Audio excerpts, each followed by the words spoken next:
This guy is the strongest hunter in the world. He was there to receive an honor for it. People were watching on TV all across the country. Even t-shirts were being sold. His friend told Kang to say nice words in his speech. If he did, she would give him a prize that night. All the most important people were there. Then the world's top one hunter sighed and said, "I don't care about this shit. All I ever cared about was making money." Everyone was in shock. Kang Yusung wants to live his own way. If that goes against the rules, he doesn't care about facing everyone. One day, the peaceful world ended. Every normal person saw a system window appear in front of them. Then, the sky turned red. Giant towers covered the sky all around the world. They hovered in the sky, and from inside them, various creatures emerged. All the monsters went after the humans. An orc was about to attack a young girl, threatening to ruin her makeup. It was on this day that the first person who decided to fight the monsters appeared. Humanity would not fall without a fight. If the world was turning into a game, they would be the players. Some people used their powers to protect others as much as possible. The new rules of the world were announced. All towers had to be destroyed before they could break, and the monsters inside escaped to attack the planet. The strongest players quickly became famous for their power and determination. But now, the stance of the strongest of them all had shaken the world. The protagonist was at home watching what people were saying about him. Many of them are his fans and don't understand why he said what he did. They said they were going to boycott him and wouldn't buy any of his t-shirts. Kang went to the window and saw that reporters had decided to camp out in front of his house. Kang decided to go outside and give them some motivational words. He told them they should realize the danger that was nearby. None of them knew what he meant, until a massive tremor knocked them all down. They looked up at the sky and saw the towers over the city. As the tower break approaches, the floating tower gets closer and closer to the ground. Their mission was simple: attack the tower and save the world from destruction. Only Kang Yusung stayed completely calm. He just handed out a few pamphlets and walked away. He soon arrived at his spot. No rats here, he thought. Just as he predicted, the first day of the new season was quiet. His system then pinged. Most of the monarchs were thrilled to see the Clown Monarch's contractor. The Iron Monarch was practically cackling, giving his blessing to someone who had tossed aside their sword. The Blizzard Monarch also laughed, bestowing her blessing on the one who brought the mirror. Kang just shrugged, telling them to keep laughing. His system then buzzed again. His fencing aptitude shot up, and his magic skill increased too. These weren't random boosts. They meant something. Just like back at the UN Hall, he was here to grab rewards from these transcendent beings, these monarchs who loved watching players like him. Next, his system flared. The Golden Legends Monarch was laughing like crazy, giving his blessing to the one who chooses legends. This specific blessing came with a ton of perks. Kang Yusung wanted all those benefits right now. His system chimed. The one who chooses legends had a huge impact on a player's geisha. Just like that, he scored some legendary gear. It was a black cloak with a golden cross, called Oriate Fanaticism, boasting some insane stats. Kang now had a legendary defensive item, a heroic rank skill, and a heroic rank artifact. He was absolutely ready to hit the tower, but then his system popped up with another alert. The Golden Legends Monarch had just revoked his blessing for the one who chooses legends. Instead, he'd blessed Kang's t-shirt business. Kang Yusung stepped into the tower and immediately ran into enemies. This place was crawling with moonblood orcs. His mission: defeat the orc boss waiting on the highest floor. Kang wondered if now was the perfect time to test out his heroic rank skill. His skill had some incredible attributes. He activated the frozen sword, boosting his ice compatibility even further. That triggered an extra effect: cold breath. Kang gave a quick thanks to the Blizzard Monarch. Then, he unleashed his new skill. Ice storms erupted from him, engulfing the orcs and freezing huge groups of them solid. The enemies totally outnumber him, but they can't fight back. Kang Yusung freezes them all and pushes forward. His system immediately flashes rewards. He absolutely crushes the first floor. He even wonders if he'll have to save the world again. The system announces, "Second floor." Kang Yusung arrives and finds a massive orc horde already setting up camp. He's surprised. Suddenly, one orc senses him. They roar that the warrior is here and will take them to Valhalla. They're ready to fight with honor and die. Kang Yusung simply tells them to wait, because he's sending them straight to paradise. A short while later, the fight is totally over. He hits the fourth floor, pleased with all the leveling up. His only complaint? No rest stops between floors. As he thinks this, a system alert flashes. Song of War guards are blocking the boss room entrance. Kang Yusung thinks this is perfect. It's the ideal way to draw everyone in to face the elite monster he is. Right after, his system announces the Steel King has blessed the Song of War guards. The orcs feel this power boost and rev up, shouting that Valhalla awaits them. They want to chase the warrior who will lead them there. They chant an anthem of blood and steel, all for the Steel King. Kang Yusung notes his enemies aren't even giving him a chance to breathe, but he doesn't care. He attacks anyway. In the middle of the fight, he spots something new. One enemy charges at him with pure fury, forcing Kang Yusung to pull back for a second. Still, he keeps fighting, relentless. But then, he realizes his attacks aren't doing enough damage. This must be an elite warrior, meaning he's resistant to ice. Kang Yusung pulls back to rethink his strategy. He needs a fatal blow, but he doesn't have the right skill for it right now. With his current gear and stats, he's basically in the semi-final class. The cherry on top is the frozen sword. It's a heroic rank skill and a heroic artifact. Kang Yusung opens his inventory. He's not sure he can handle using this item though. The system warns there's a huge risk involved. But then the message changes, reminding him that those who don't act can't go to Valhalla. Without hesitation, the enemies hurl their axes. Kang Yusung decides there's no time to hesitate. He activates his artifact, the Frozen Heart. Instantly, the essence of powerful ice magic surges. His equipped skill cards now boosted his ice effects. Kang wasn't about to settle for scraps when he could have a gold mine of items. The enemies screamed that war was war, attacking him with everything they had, but they never saw his ice armor coming. Not only that, his attacks got way stronger, letting him crush his enemies and level up at the same time. Kang was much stronger now. He used his ice sword, blocking every hit. He froze enemies mid-fight, even shattering some of their weapons. He became relentless, leveling up with every kill. The orcs hated this. They kept attacking, but Kang hit back with full force, tossing enemies far away. He could even conjure multiple ice weapons now. One enemy noticed, but before he could react, Kang finished him. His agility was insane. Enemies barely saw him move. Kang declared the floor cleared, saying the stats were all wrong. With only one orc left, he decided to deliver the final blow. He wiped out all enemies and leveled up again. His system flashed, a reward pack of random skill cards and 1,000 conquest points. He checked the new card, a skill called Stab. He didn't love it, but admitted it was better than nothing. He equipped it, and its effects shot up. He moved to the next floor and found a girl shocked he was still alive. Kang apologized for not dying, but the girl said it was great. He could only sell items if he lived. She was behind the Mechanical Equipment King, an automatic vendor. She told him to use everything he'd collected before he died. He asked to see the item list. The girl insisted a legendary card would pop out if he bought a pack. He told her he believed her, but first bought a speed potion and a fire potion. The girl kept pushing for him to buy card packs, but Kang just ignored her and left. He reached the final boss's floor. The boss asked if it was time for war, telling him to fight with honor and die. The boss attacked. Kang threw up a magic shield. Kang wondered if he hadn't just been fighting dwarves and orcs all this time. Kang tossed a fire potion,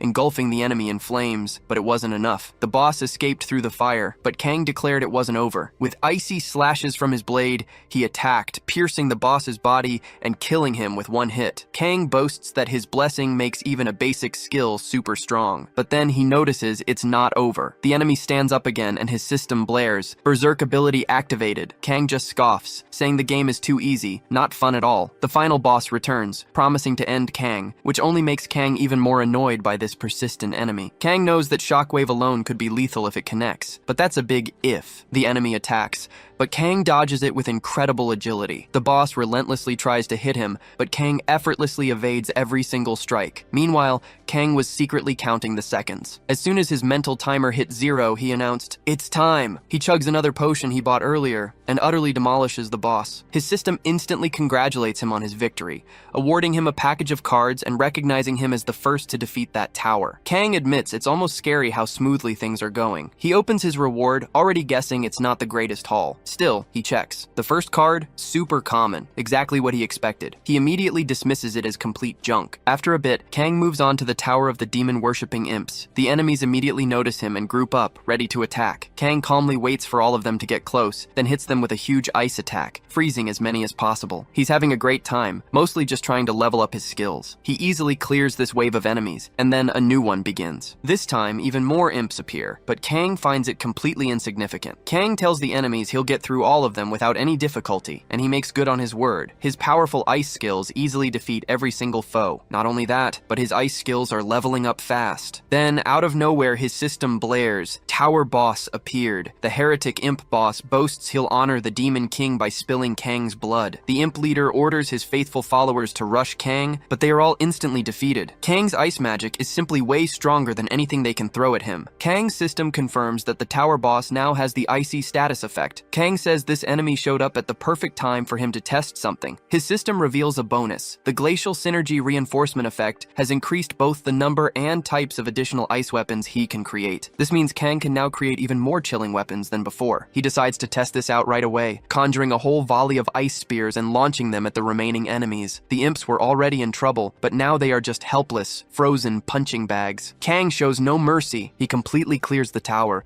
earning some sweet bonuses along the way. One bonus is is an equipment ticket, but it's pretty useless since he already has a legendary item. Kang also notices something cool. His frozen blade stays strong, no matter how many pieces he splits it into. With 8 blades, he doesn't feel much different for now. But then, the system pops up, telling him to greet his shadow. Turns out, one of the tower's factions is super interested in his recent performance. The system gives him the full rundown on this mysterious group, and next thing you know, he's meeting the Dark Council. The head of the council recognizes him. He asks if Kang wants to meet his shadow again and join their whispers. Kang thinks this sounds pretty good. He tells them he'd love to join right away, but there are tons of other factions out there just dying to take down the Dark Council. The leader responds, saying a veil will cover Kang too, and asks if he's forgotten the dark power. Kang quickly says no way. He only mentioned it because he knows exactly how that power operates. He figures words alone won't get him what he wants. Kang makes his move. He demands a shadow beast, and if they can manage that, they might as well throw in a rare dark element ability card. The shadow leader warns him not to summon his own existence, because as a mortal, his time in this world is fleeting. Kang fires back, saying there's no way he can work with them. He's done so much for everyone, and they won't even return the favor. He declares they'll never meet again, but the shadow leader isn't letting him go that easily. Reluctantly, the leader agrees to Kang's demands, and just like that, a system message pops up for Kang. He's got a shadow beast, plus a special achievement for adopting a cat and a cool 100,000 achievement points. Kang's almost used to these wild system surprises. But hold on, that was just one of his demands. He still wanted that rare shadow skill card. Once he gets his card, Kang finally agrees to join the Dark Council. His affinity with them instantly shoots up. Leaving the council, he starts thinking this season is going to be epic. He should totally keep pushing while things are on a roll. Or maybe, just maybe, he should stop now while he's feeling awesome and focus on recovering. As these thoughts swirl, someone suddenly calls out to him. Kang sighs, already bracing himself for whatever comes next. Boom! A whole bunch of reporters show up, swarming him for an interview. They've already caught wind of his latest achievements. But Kang is totally exhausted, so he just gives them a bunch of vague answers. Reporters keep pushing for information, asking about his latest actions. They even mention this season's race is super intense. Kang then asks how many people were actually involved. The reporters tell him it was 5 veterans from the Chinese Party Guild, led by the Swordmaster, but 4 players died in that attack. So Kang immediately counters, saying that guy sounds more like a shield master since he used human shields. The reporters wonder if he's trying to provoke an enemy with a comment like that. Kang just asks how many people the Swordmaster brought. Someone tells him he was alone. Kang declares the warrior must have been full of energy from day one, but he secretly thinks it's dumb to jump into the race so early. Everyone knows the Saint is busy hoarding skills and items first. Plus, the Gravedigger isn't even joining the game yet. He's focused on getting tier 4 items. The reporters ask for his thoughts on all this. Kang just says the warrior is crazy. That makes them think he's not planning to compete against the Swordmaster. But then he adds that he's also crazy. If he has to pick between being a winning or losing lunatic, he'd rather be the one who wins. He then asks if anyone can help him reach the tier 5 tower. Soon after, Kang finds himself alone. He mutters, there's only one thing stopping him from glorious victory. He notices lots of people betting on him to win. For Kang, this is no longer just a battle for pride. He knows the Swordmaster is probably already inside, ready to play for keeps. Kang decides to enter the tower. The system immediately pops up with a mission summary: Kavalis Empire or Rhodia Kingdom. Kang has to fight for whichever side he thinks is more just. He quickly figures out the communists are all about imperialism. Even if he had to pick, he'd go with the kingdom anyway. Why? Because in this game, the underdog always gets the best rewards. So he chooses the Rhodia Kingdom and heads straight for the palace fountain. When he arrives, everyone notices a new player and totally freaks out with joy. They shout that the visitor is here to save them, but Kang isn't happy with what he sees in the strategic planning room. Their gear tells him battle is close. He walks closer, asking who's in charge. Silence. Then a man steps forward, calling Kang insolent. He demands if Kang can't respect royal laws, especially in front of Lord Muta Duchamp, the commander, royal heir, and leader of the Duchamp Marquisate. Kang immediately asked the leader if they expected to win the battle. The leader confidently said yes, even with scarce resources. He boasted about his own mental strength, saying it knew no limits. He also claimed his kingdom's men possessed the boundless mentality of hundreds of ordinary people. Kang couldn't stand hearing such nonsense. He punched the man, declaring that he would give the orders from now on. The other men seemed quite satisfied with this. They hadn't been happy with their former leader. After the meeting, Kang had recruited around 5,000 commoners for the infantry. About 900 of these recruits knew how to use a bow. This was a huge difference compared to the Empire's soldiers. The only bright spot in this whole mess was that in this world, there were no grudges or magic. Also, the Swordmaster wasn't just a player who relied on brute force. He was the apostle of the Iron Monarch. Normally, a standard player could only contract with one monarch, only that monarch could give them rewards, but Kang was special. He received rewards from several monarchs, all thanks to the Clown Monarch, who had changed him into this unique type of player. A monarch could have many players, but only one player held the title of apostle. That player was heavily favored by their monarch. A monarch would go all out to help their apostle, but of course there were always restrictions. For the Swordmaster, abilities linked to the Iron Monarch couldn't be used as his main attack. Because of this, Kang didn't think this fight was too bad, but he knew the soldiers would feel a different kind of pressure. You never truly knew how much of the world inside the tower was real. It was impossible to tell if these people were alive or just virtual beings existing within the tower. Either way, there was nothing he could do about it. He just needed to find a way to boost the soldiers' morale. Right before the battle, the soldier leader announced a great visitor had come to the kingdom of Roya. He also said Muta Duchamp was dismissed as commander, and the player himself would now lead them. The soldiers quickly realized their incompetent leader was gone. They saw this as a really good sign. Just this news alone was enough to lift their spirits, making Kang realize he had worried for nothing. But then he noticed a shift in their behavior. One of them reported that the Empire had launched an attack. The archers immediately prepared to act, launching their arrows at the enemies. An archer reported that the Imperial Army's offense was strong because they were at the front of the gates. He added that subduing them there would break the enemy's advantage. Kang decided Dart Beast was too much of a name and suggested calling it Blackie instead. Standing next to Blackie, he told the creature to show its abilities. The enemies wondered what on earth they were seeing. They noticed something big and dark on the castle walls. Their leader warned them not to break formation, no matter what happened. He spots something off. Before he can react, Blackie blasts forward, ambushing the enemy. The entire army freaks out, trying to run. Their leader shouts to forget the castle and just escape. But before anyone can move, everyone just freezes in place. Kank says Blackie was super hungry, and it was time for a meal. The dark creature then devours everything in its path. Meanwhile, the remaining enemy forces keep fighting Roya's men. From the wall, the protagonist keeps attacking from a distance. Then he realizes the Swordmaster isn't even there. He explains that a player showing themselves helps allies, but also reveals their position to enemies. Still, this isn't a fight to the death. Just like any other game, the tower has rules. Lose a fight, and you're just kicked out, making the attack a failure. Players can't kill each other inside, but the tower itself can. The protagonist thinks he won't die, but losing is still not an option. He starts to figure out his opponent's strategy. His allies got a morale boost, but that doesn't guarantee a win. Time passes, the fight is almost over, but the opponent is still a no-show. The protagonist wonders if the enemy will only show up after everyone is dead. Then, something wild happens. The swords of the fallen soldiers start moving on their own. Roya's army is confused, but the protagonist instantly knows. He declares, this is the adversary player's move, wondering how they got a heroic rank skill card. He guesses it might be pure luck, or maybe the monarch himself gave the enemy this power. Kang gets attacked but easily dodges. He figures his adversary has been preparing this whole time. But Kang says he also wasn't just sitting around waiting to be attacked. He adds that it's too late for his opponent now, because his own level up is complete. Suddenly more enemy soldiers appear,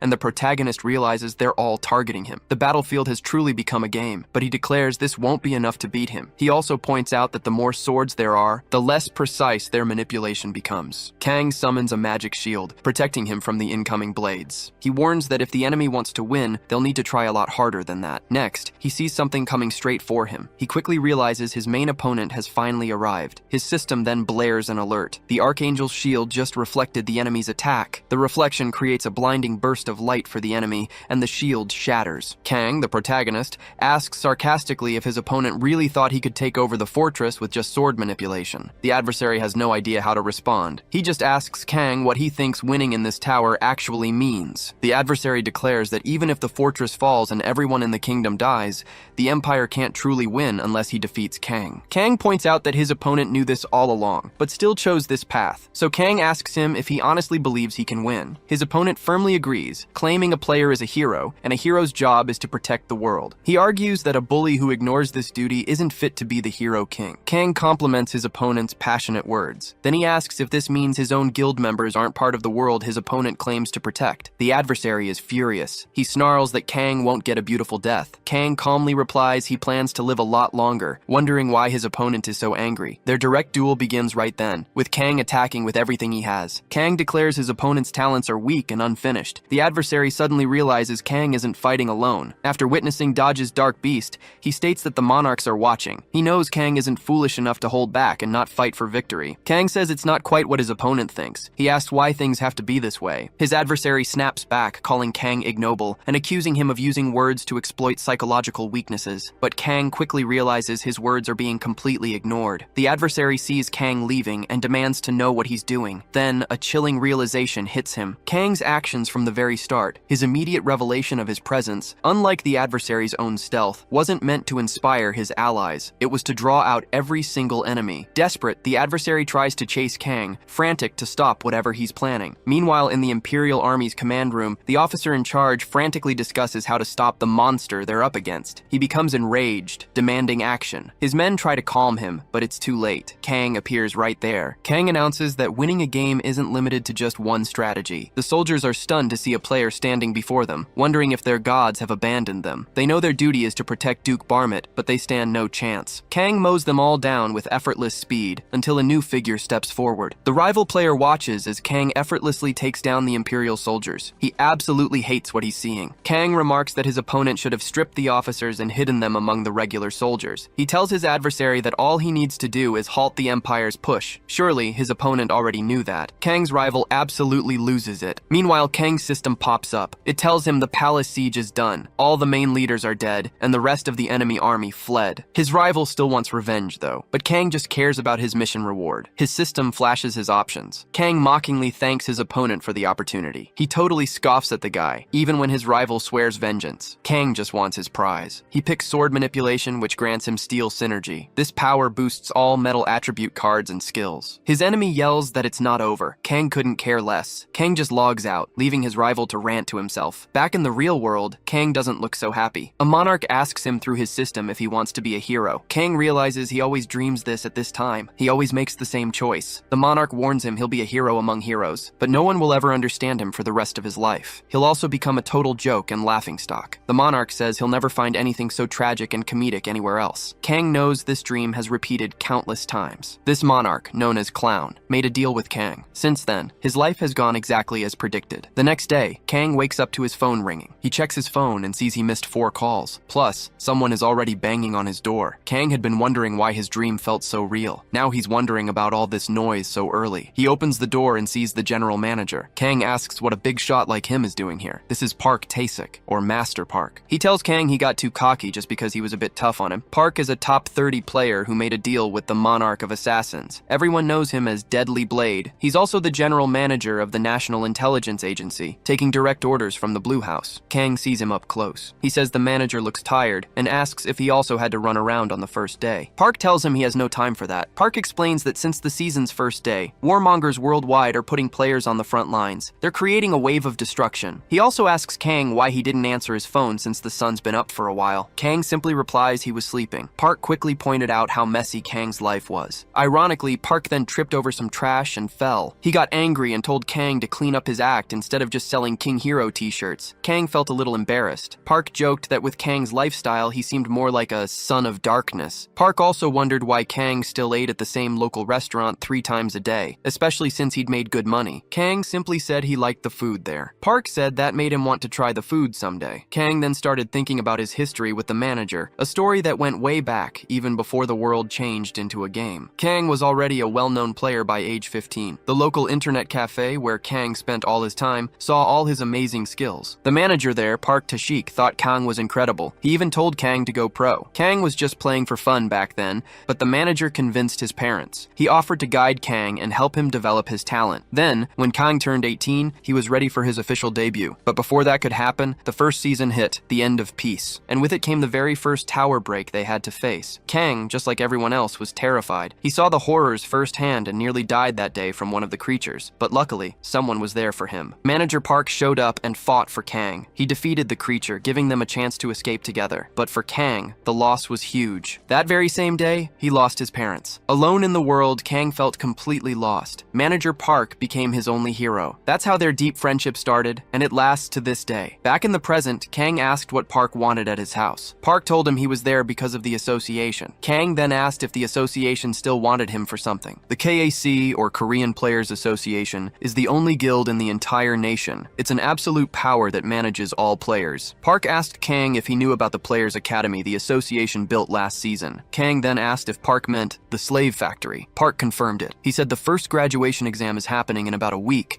and they want Kang to be there. Park assumes Kang won't go, just telling him not to worry about these things. But to his surprise, Kang says he will attend. He wants to check out the new players, the future of the nation, but he has a condition. Kang demands the association change the exam to 5 o'clock the very next morning. The next day, with just 5 minutes until the exam, the academy is already packed packed with participants. One attendee recognizes Kang and realizes he's there to assess them. Another student scoffs, figuring everyone will graduate anyway. He just hates the early start, calling Kang arrogant for picking such a ridiculous time. Soon, the president of the ACGA asks Kang what he thinks of his students. Kang declares they've been babied from the beginning. Lee Sin-ongo looks a little embarrassed, but politely asks Kang to evaluate his students carefully. Kang just repeats that the conditions are exactly as he stated. With that, Kang agrees to test these rookies' strength. This means the final graduation decision is completely up to him. Even sensing Kang's superior attitude, the president agrees to let him do whatever he wants. The president thinks his plan is flawless. It's still early in the season, and the students are talented. There's no way even the heroic King Kang can mess this up. But then, Lee Sin-ongo's mind completely changes. He sees with his own eyes the students he believed to be excellent getting absolutely crushed by Kang. After defeating everyone, Kang stands before a defenseless girl, already crying over her failure. But then, Kang tells her she passed. The girl, shocked, asks how. Kang replies it was pure luck. He explains she was the luckiest of the 12, the only one left standing. He tells her to always remember that for a player, luck is everything. Then he declares, for now, that's it. He congratulates her on her graduation and orders them to turn off the cameras. Suddenly, the furious director bursts in, demanding an explanation. Kang just surprises him, revealing he knew the director's intentions all along. Kang explains that every single student here is related to an association executive or has powerful connections. That's why he concluded he was called to test their progress and collect data. Kang reveals the director's real goal. He wants to graduate failing rankers and use them as his personal hunting dogs. Kang blasts the entire organization, calling them rotten. This really ticks off the president. Lee Sin-ongo snaps back, asking what an arrogant kid like Kang could possibly understand. He says Kang isn't a hero just because people call him one. He argues that players are just weapons for their nations, in Korea and everywhere else. What they truly need in this new world, he insists, is a war hero. The president demands that Kang understand their position and cooperate. Kang just shrugs them off, thinking they're complete idiots who don't get it. Then, someone rushes up to the president with urgent news. When Lee Sin-ongo hears what it is, he freaks out. Kang, though, just smirks, saying the Player Academy is shutting down barely a year after it opened. A video has leaked, showing the organization's dirty secrets. Kang reveals that the head of the National Intelligence Division backed him up, which is how he got the footage. Now the president's reputation is in tatters. Lee Sin-ongo is absolutely furious with Kang. Kang uses his provocation skill, pushing the president's buttons even more. His system then alerts him. The clown is thrilled with Kang's actions and has decided to give him a reward. After that, Kang makes his exit. Outside, Kang thanks his contact. He asks if it's really okay for the National Intelligence Organization to hit the association this hard. His contact confirms it, explaining that the government isn't a fan of the association either. His friend adds that the government and the association are always butting heads. Kang loves this drama. He tells his friend to drop him off at the Tier 5 tower. A little later, Kang arrives. His system warns him that a hot and cold desert journey awaits. In a flash, he's teleported to the mission site. There, evil creatures are tearing through the local inhabitants. Kang sees this and notes that players always show up just in time inside the tower's domains. It's how they become saviors. Their sudden appearance makes them seem even more legendary to the locals. Kang crashes in, utterly smashing the enemies. Immediately, the natives see him as their only hope. He tells them they can call him whatever they want. The villagers see Kang as a priest of light, a divine messenger who brought them hope. But Kang can't shake a bad feeling about all of this. Kang then asks if there are any threats beyond these monsters. The others assure him they're in Divine Kingdom territory, so there's no need to worry about heretics. But then they reveal it will take 3 days to reach their destination. Kang is definitely not happy about this. He regrets rushing into this without more rest. Still, he tells everyone else to get some sleep. He'll handle any monsters, no problem. The men thank him for standing guard. Kang puts on his vitality necklace to boost his life recovery. He also decides to open the gift from his monarch. Inside, he finds a superior ranked Grove Stone. He's actually impressed, saying he finally got something decent, but he figures he won't need it right now and stashes it away for later. Suddenly, giant scorpions start heading his way. Time to summon Blackie! His dark creature jumps into the fight. Kang finds this whole situation annoying, but he knows he can't just let his familiar do all the work, so he attacks from a distance, using his blade that moves with his thoughts. He realizes how incredibly useful this ability is. After taking down the scorpions, Kang levels up. Even his sword manipulation skill card gets a boost. But wait, it's not over. More enemies appear, an adult sand predator this time. Kang realizes he won't be sleeping tonight. Still, he isn't afraid, trusting Blackie to handle it. While his dark creature does the heavy lifting, Kang rains down attacks from afar with his mind-controlled weapons,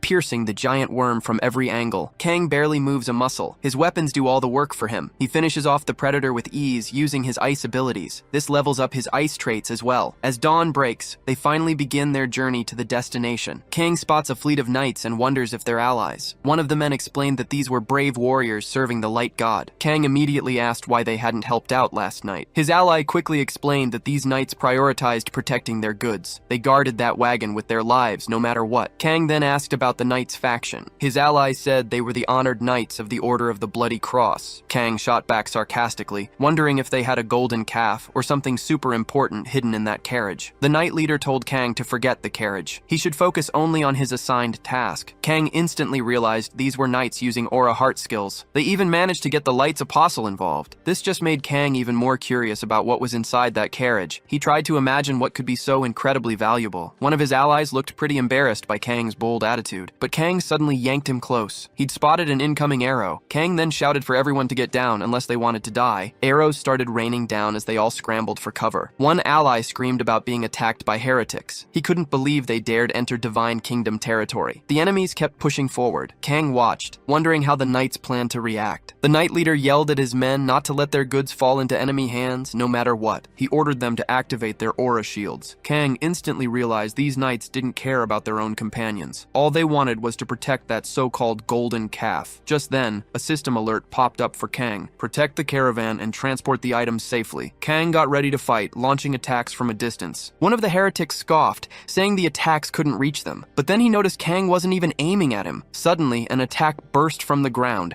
knocking the heretic right off his horse. Next thing they knew, Kang appeared right above them. But just as Kang was about to strike, he noticed something strange about the enemy's face. It was a desert elf. This instantly flipped Kang's plans. Instead of attacking, he decided to protect the elves, but his help wasn't exactly welcome. The fallen elf immediately sprang up, trying to attack Kang. Kang easily defended himself. While doing so, he asked the elf what was inside the caravan. The elf clearly thought Kang was trying to trick him and refused to answer. He then shouted for his companions not to listen to Kang, telling them to shoot mercilessly. Soon, the other elves let loose a barrage of arrows, but Kang threw up a magical shield, protecting both himself and the elf. His opponent declared that even if captured, he wouldn't say a word. Kang told him not to worry about that. He just needed to know what was in the caravan. That information would help him decide which side to take. Kang wasn't messing around. He told them he hadn't wiped them out yet simply because he chose not to. It wouldn't be hard at all. To prove it, he unleashed a quick display of power that left every elf completely stunned. He warned them, move a single finger and they'd all die. He then pressed them again about the caravan's contents. That's when the elf revealed the truth. No goods, but Princess Syria herself. Realizing the princess was kidnapped, Kang ordered the elf to return and spread the word. He'd grant them a special favor and let everyone live. The elf hesitated, so Kang gave a final warning. Back off now, or everyone dies on the spot. The elf and his allies quickly got up and left. Immediately, a knight stepped forward and questioned why Kang had let their enemies escape. Kang simply replied he needed to confirm something first. Then, ignoring the knight's earlier words, he headed straight for the carriage. Instantly, a sword was pointed at him. The knight declared that no one, not even the Apostle of Light, could approach the caravan. Kang responded by summoning his dark creature, warning the knight to step back while he still had the chance. This cleared his path. He reached the caravan, flung open the doors, and asked the person inside if they needed help. Inside, he found the elf princess herself, Syria, princess of the kingdom of Ayub. She was far from grateful, declaring she didn't need a heretic's sympathy. Immediately, Kang's system chimed in.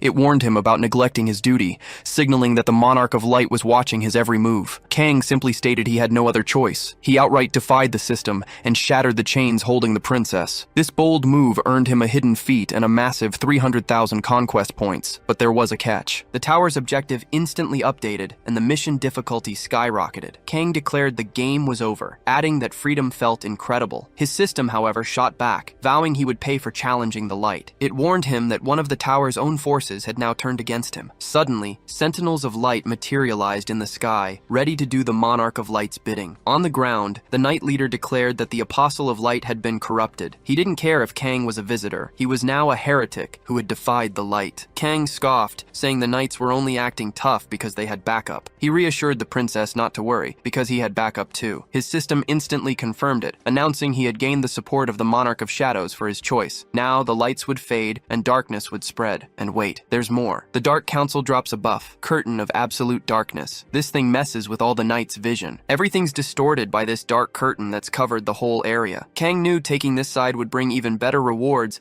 than if he'd just stayed in the light. Now, the knights can't see the attacks coming from the darkness. They're taken down one by one. High above, the Monarch of Light's heralds can't do a thing, not until one of them blasts a path open with light. Finally, they can see what's happening below, witnessing the knight's utter defeat by the darkness. They are furious about who caused all this chaos, but before they can even react, Kang attacks them, not thinking twice. The heralds can't believe a mortal dares to do such a thing. Kang's system then alerts him that the Sentinels of Light now have irreversible hostility towards him. On the bright side, his friendship with the Dark Council faction has shot up significantly. Kang levels up, and his dark powers grow stronger. Then, his system pops up with another alert, claiming that countless factions throughout the tower are now observing his every move. It's a reminder that the world of the towers and the world within them are not the same. To explain, groups like the Knights of the Bloody Cross and the Elves of the Desert are creatures within the tower, part of its internal world, but the monarchs and their factions exist on a higher plane, which is the world of the tower itself. A player acts as an agent between these two worlds,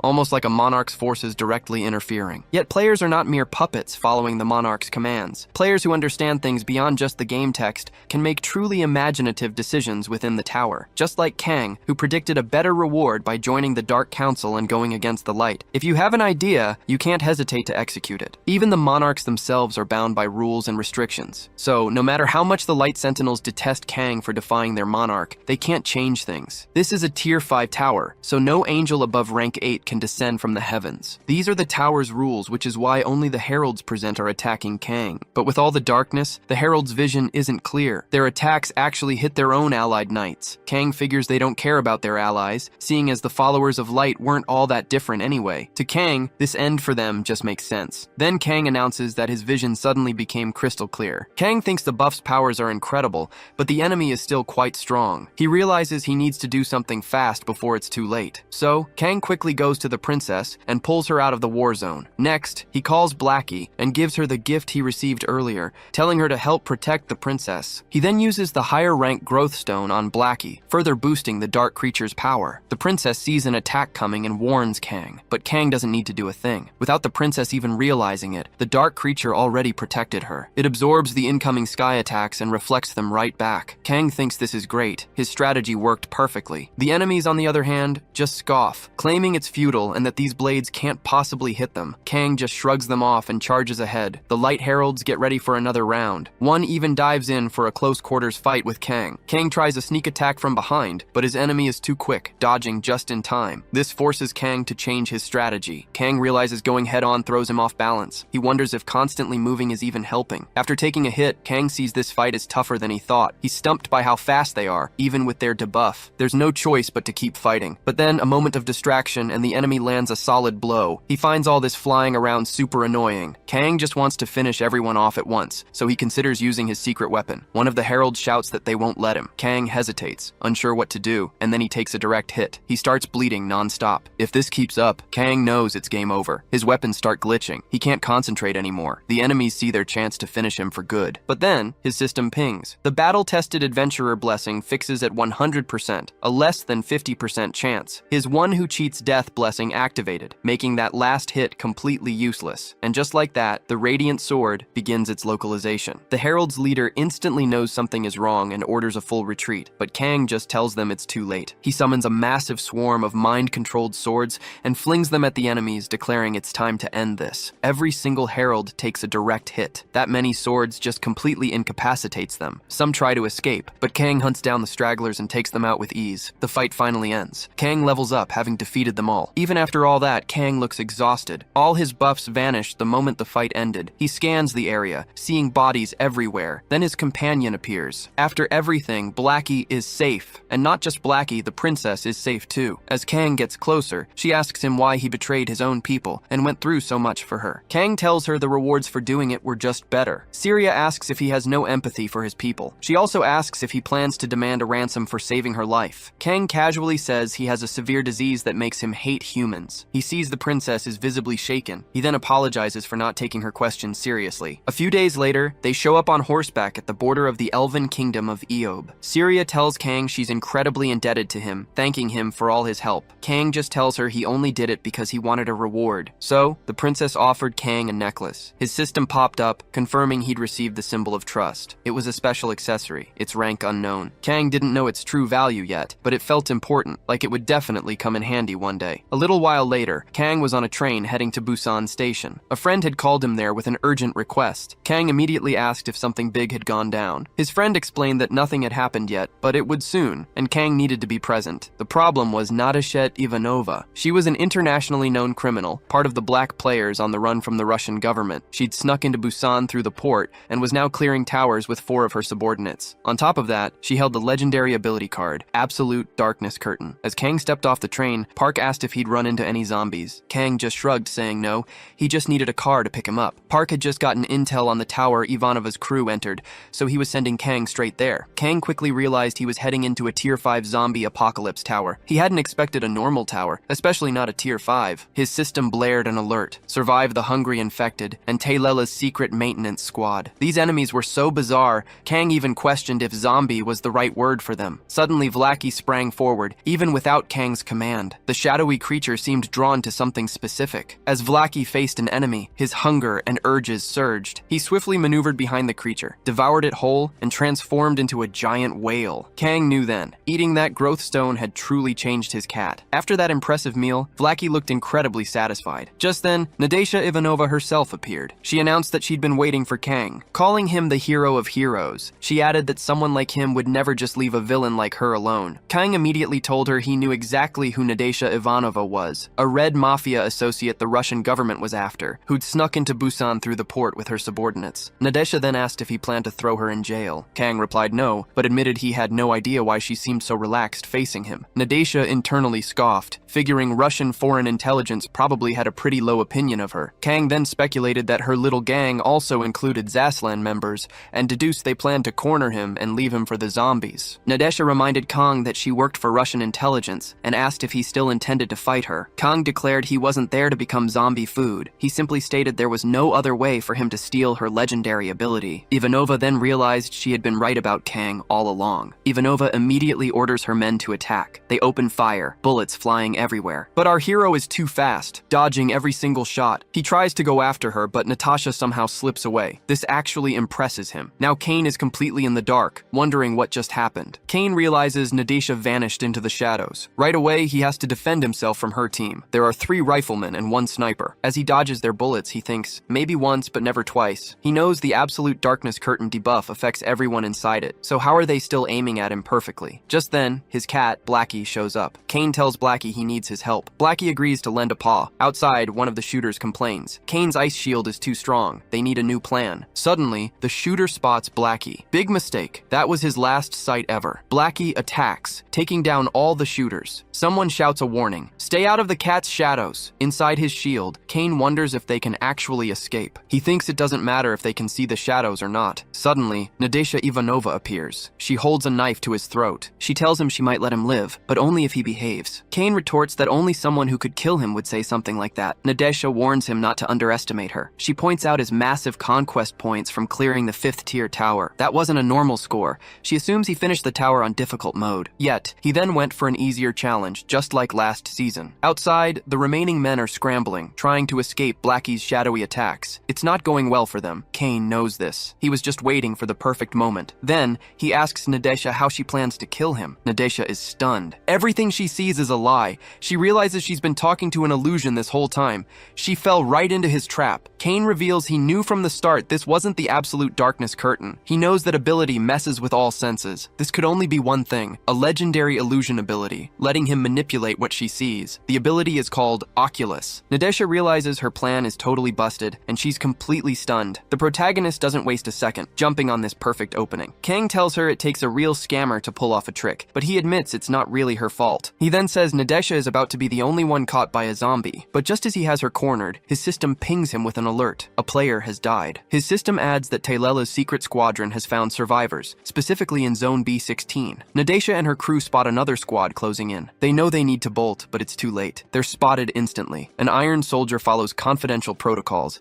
instantly eliminating their target. Kang watches this unfold and debates his next move, stop them or defuse the shield. But before he can decide, he's attacked too. He quickly realizes there's no time to think. Suddenly, everything shifts. Nadezhda notices the change and freaks out. It's the NPC merchant. She complains it's a huge waste for 2 players to die without spending all their conquest points. She throws the blame at Kang. He quickly apologizes, asking how he can fix things. The merchant offers him a card pack, but Kang refuses to buy. Kang knows once her shop opens, There are no peace treaties, so he tells the merchant to offer the card pack to Nadesha instead. He also realizes the attacks happening right outside the shop are seriously bothering Nadesha. The merchant just shrugs, saying Nadesha won't survive anyway. Still, she offers the card pack, suggesting Nadesha might get lucky and pull a mythic card that could save her. Kang asks if selling card packs is literally all this merchant does. Then he's shocked. Nadesha Ivanova is actually spending all 374 of her conquest points on random card packs. He just watches. Nadesha tears open the packs, but only common cards pop out. She gets super frustrated, pulling nothing good. The merchant tries to boost her spirits, telling her there's still hope. Nadesha gets more and more nervous. Kang, meanwhile,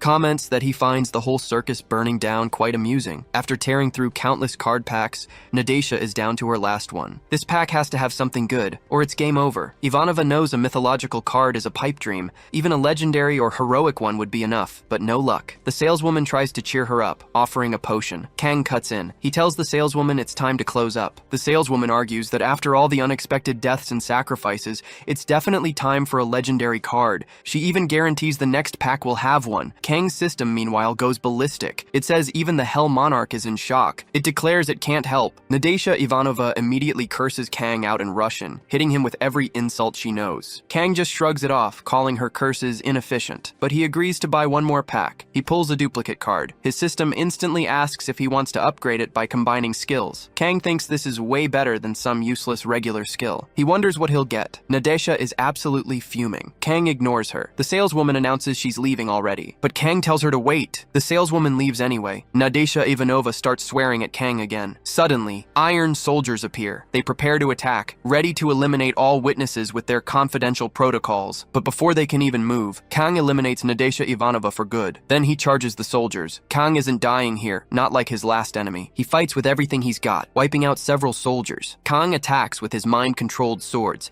but the soldiers hit back hard. They fire laser beams from heavy military weapons. Kang is stunned. All this from a pharmaceutical company? He thinks he should invest in pharma stocks when he gets home. But first, he needs to beat these guys. He quickly decides not to buy stock in this company. The destruction he's caused and all these soldiers he's wiped out mean huge losses for them. They might even go bankrupt. After obliterating everyone, Kang finally completes the zombie apocalypse tower. He even gets a random equipment ticket. As a victorious survivor, he also gets to pick one skill card from a failed player. He doesn't even bother looking at the other cards. He knows exactly what he wants: Ivanova's old Oculus skill. Once the tower is cleared, all players, even the failed ones, return to the previous world. Kang realizes 2 people from his group, plus Nadesha, died fighting Blackie. They likely couldn't escape because of their pain, but this only works if the tower doesn't cause true death. Before leaving, Kang tells Nadesha Ivanova, "Good job." She's totally confused. Kang basically asked if she wanted to get arrested. If so, he suggested she just turn herself in. Nadesha was shocked, asking if he was really just going to let her escape. Kang confirmed it. He then told her to spread the word. The Hero King was amazing, and nobody should cross him. He even added that dead people don't talk, so he needed her alive to do his PR work. Later, Park questioned why Kang had let the enemies live. Kang simply explained it was for the legendary skill compensation they left behind. This really annoyed Park. He demanded to know why Kang would let traitors walk away with their heads still attached. Kang clarified that he wasn't some bloodthirsty killer. His real wish was to be more peaceful, even philanthropic. Park sarcastically praised Kang's speeches, then pressed him on what the enemy's real goal was. Kang didn't answer directly. Instead, he just announced that he was now managing Park's internet cafe. His friend gave up trying to get an answer, wishing Kang a safe return and telling him not to push himself too hard. Kang thanked him for the concern, promising he'd take care of himself. Inside the towers, players get all sorts of names. Kang was called a hero, but he honestly thought players weren't real heroes at all. They were just war heroes, nothing more. He knew people like Nadesha Ivanova, who took down their own country's enemies without a second thought. But Kang refused to be that kind of hero. He believed there were no such thing as real heroes in his world. Suddenly, he was recognized. It was morning. He'd been careless. As he left, people who saw him whispered about his reputation. They weren't sure if the media reports about him were true, but none of that mattered to them. The only important thing was that Kang was the strongest active player in the country. Everything else was irrelevant. Kang even breathed a sigh of relief hearing that. He started heading home, but ended up getting cornered before he even arrived. Journalists tried to mob him, but he slipped away before they could. He figured since he'd have to go into the tower eventually anyway, he might as well just rest there. Once inside, he heard some men announcing that the Holy Warrior invocation ceremony was a success. Kang had no idea what they were talking about until the saint herself stepped forward. She said it was a pleasure to meet him. She claimed he was a warrior from another world who had answered her prayers. She introduced herself as Alicia Celestina, the 37th saint of the sacred kingdom of Celestina. Kang decided to play along. He He declared himself the warrior who would save the world with speed and precision, then asked what he could do for her. The saint told him to start by explaining Philia continent's history from the very beginning. Kang figured it probably started with a huge fight between celestials and demons. The saint confirmed he was right. That's how the war between light and darkness began. Demons, usually stuck in the dark abyss, started invading the world of light. After about half an hour of this long story, Kang got impatient. He asked if they could finally go save the world, but the saint said, "Hold on, the story's just getting started." She explained that celestials feared humans would misuse the Ark's power, so any chosen warrior needed approval first. Kang just turned around and started walking away. The saint asked him where he was going. He said he was going to work, but the saint pointed out he didn't even know where the Ark was. Kang asked if she knew. She admitted she didn't either. Kang just shrugged, saying it didn't matter then. Suddenly, a portal ripped open out of nowhere. Demonic creatures started pouring out. The saint saw them up close, shocked. How did a demon get into sacred land? Knights immediately charged forward, declaring this place was off limits for demons. The fight was on. Kang watched the whole thing from a distance. Everyone wondered why their divine magic and aura blades weren't hurting the enemy. When the demon moved to attack, Kang quickly told everyone to get back. He then created a shield to protect them all. The saint offered to help, but Kang told her it was fine, insisting they stay behind his shield. She worried about him, especially seeing him jump directly into danger for everyone else. Alicia decided to pray to her goddess for mercy. Soon, everyone else joined her in prayer. Moments later, Kang's shield shattered. The saint quickly asked if he was okay. Kang said the enemy had fled, but before leaving, it sent a telepathic message. It was the demon's duty to claim the Ark. Soon, this light-filled world they hated would be drowned in darkness. The message warned Kang not to stand in their way. The saint was absolutely terrified by this message, but Kang wasn't letting that stop him. He pushed, saying they couldn't waste time. He asked if she had any idea where the Ark was, even though she was still stunned. Alicia finally said she had a guess. With that clue, Kang took off to find the relic. Meanwhile, Kang casually mentioned his cat did an amazing job playing the demon. Turns out, that creature was just faking the whole thing. He realized he'd used it to intimidate everyone. Now he'd have to avoid using dark skills for a bit. He also warned Blackie not to use his spikes for a while. As the saint noticed Kang falling behind, she asked if they should slow down, but Kang quickly refused. He figured his method was best. After all, this was how you properly used a legendary skill. Soon enough, they reached the Adventurers Guild. Kang mentioned hearing about some requirement to enter the labyrinth. The receptionist knew exactly what he meant, the Adventurer's license. She told them to wait a moment. While they waited in the lobby, the saint explained their location. This was Garcia, the labyrinth city. It sat neutral, right between the sacred kingdom of Ernestina and the Draugr Empire. Just like its name hinted,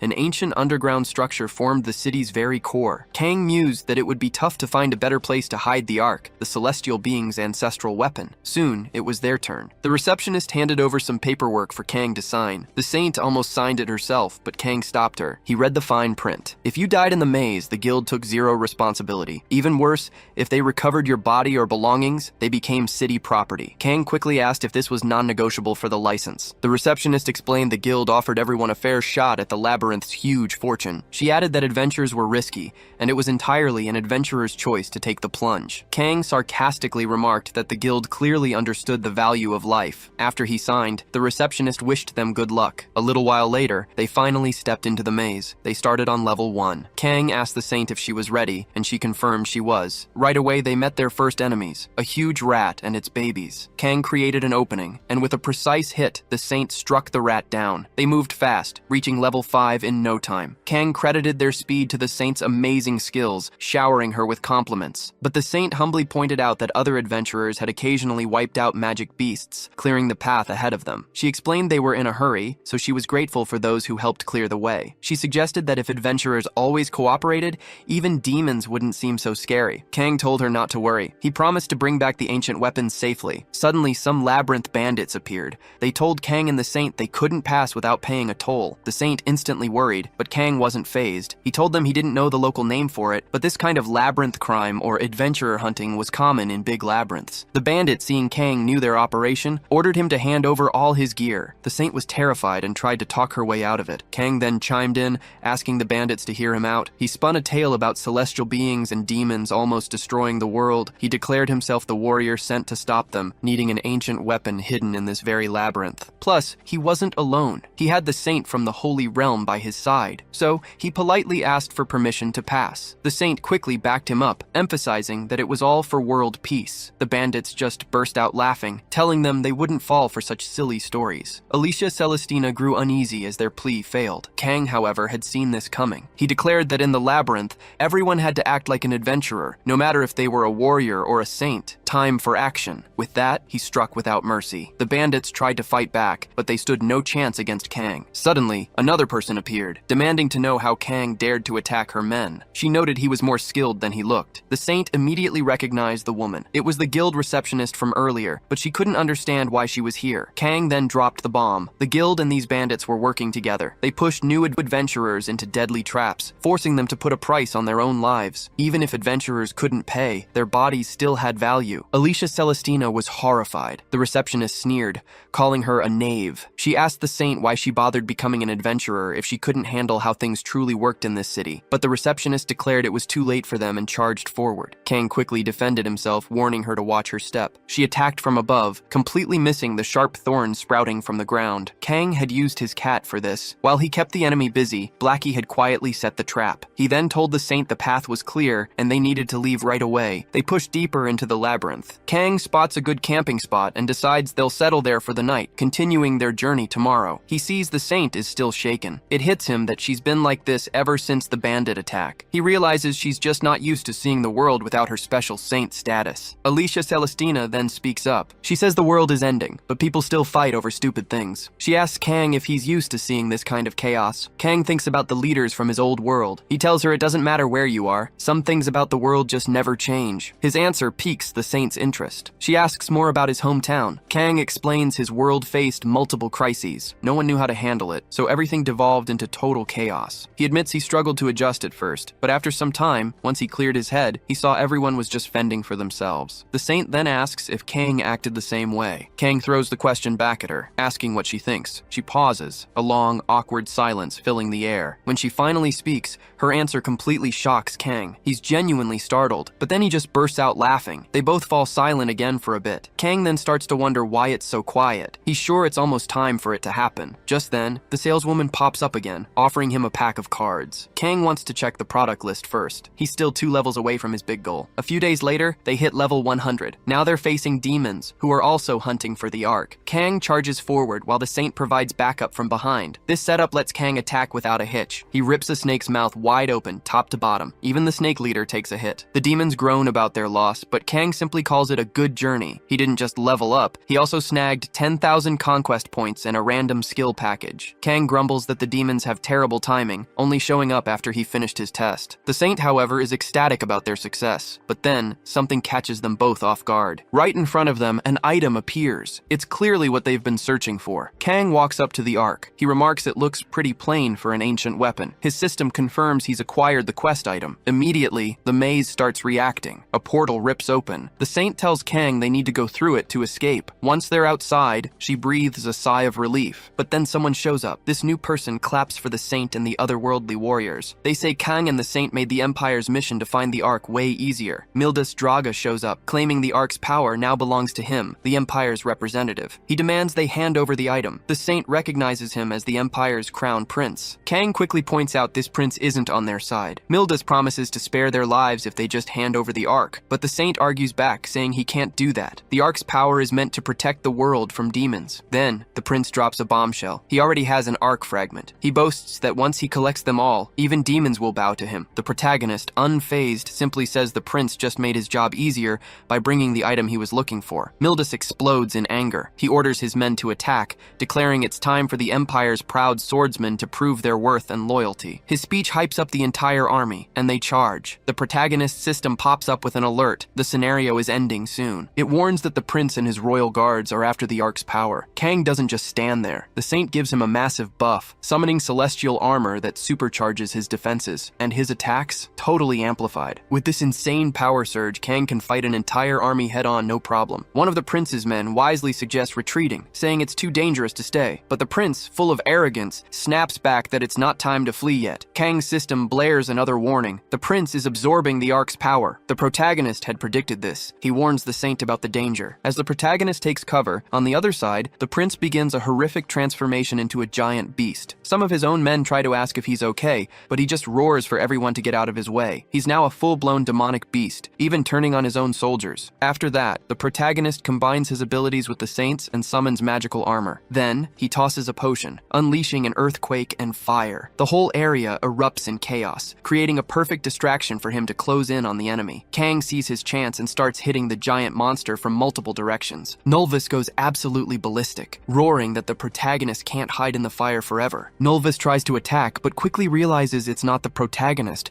just a fire illusion. The protagonist pops up on the other side, sarcastically saying Nulvis must be seeing things, with all that power going to his head. Then, he unleashes a surefire attack on the monster. Nulvis is completely caught off guard, taking a hit that rocks him from head to toe. The protagonist emerges victorious. Suddenly, his system pings. He just got the second arc fragment. Kang now has the item's full power. It's so strong it even shocks the saint. She just can't imagine its true strength. Kang thinks everything went great. All he cares about are the levels and points he just earned. He then gives the arc to the saint. She's confused. Why would this warrior from another world trust her with such power? She insists she's not qualified, but Kang tells her she's the only one capable. Otherwise, this power would fall into Emperor Draga's hands. He urges her to protect it, warning that if she doesn't, it'll still land in Draga's clutches. The saint says she can't be irresponsible with the arc's dangerous powers. Kang explains that, from his experience, people who only seek power and destruction often carry a heavy burden, but he believes she will fight for good, alongside everyone else. She thanks him, saying his words made her feel much better. Kang is happy to hear that. With the mission complete, Kang gets a bunch of special rewards and heads home. A week later, he thinks back. He only finished one tower. He went in expecting to relax, but ended up pushing himself way too hard. Then Kang spots some internet articles about himself. Turns out, not everyone sees him the same way. It's still mid-January, and Kang knows there are bigger things happening. A few days later, he steps out again. As usual, reporters swarm him, trying to get answers. But Kang just walks right past them, straight into the next tower. The reporters are left staring, wondering if he entered the Awakening Tower. Inside, an entity reveals it's been waiting for him a long time. Kang tells it to cut the small talk and get straight to the test. He soon faces an unknown challenge. The entity scolds him for being so impatient, adding that the test was going to start anyway, even without his complaints. The test begins. Kang finds himself in the middle of nowhere,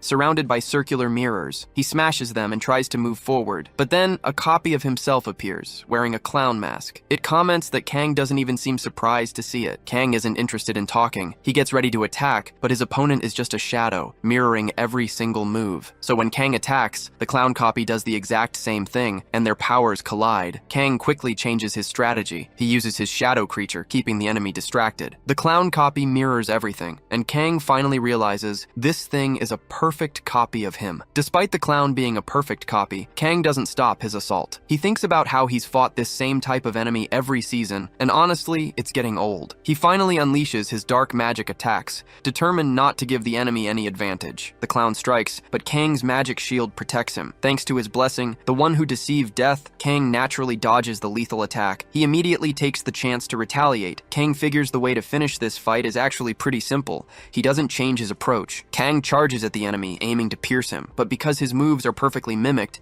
Kang also gets hit head-on. That was his plan all along. The clown then asks Kang why he's so serious. He tells Kang they can be a hero or a villain, and it's up to them to decide their path right now. The clown tells Kang not to take himself so seriously because, according to him, nothing in this world should be taken seriously. Kang just tells the clown he talks too much and that he has a way to silence him forever. Then Kang places his hands on the clown's face and explodes his head, definitively defeating the clown. Kang then takes the clown's mask for himself. He asks if there's anything else he needs to do. Suddenly, the clown monarch appears. He calls Kang the child of 1,000 faces and talents and tells him to choose what he wants to become next. Sometime later, at a hospital, Master Park frantically runs to a room. He finds Kang lying in bed. Park is desperate. He heard his friend was hospitalized and rushed over as fast as he could. But when he gets there, Kang is acting like nothing even happened. Kang asks Park how he could possibly come to the hospital empty-handed. Park realizes Kang still has his sense of humor, which means he must be okay. Park tells him to stop messing around and get back to fighting for world peace. After all, Kang is a hero. Kang asks if his manager expects him to work with a hole in his chest. Park insists that Kang must have chugged a healing potion potion or something similar, but Kang explains that despite appearances, this isn't just a common wound. Park isn't surprised knowing Kang's Monarch and says that Monarch isn't easy to deal with. Kang says it's actually not that serious. He explains that awakening at level 50 happens in different ways, depending on the Monarch. In his case, his reward for ending himself was to gain his own talent. This means he absorbed all the skill and attribute cards he'd collected so far. Not only that, but his skills also improved, and with this, he got everything he ever wanted. Next, he asks Park about his new mission. Park explains he needs to find and defeat a real villain. These days, true villains are rare. This guy is known as the Black Player.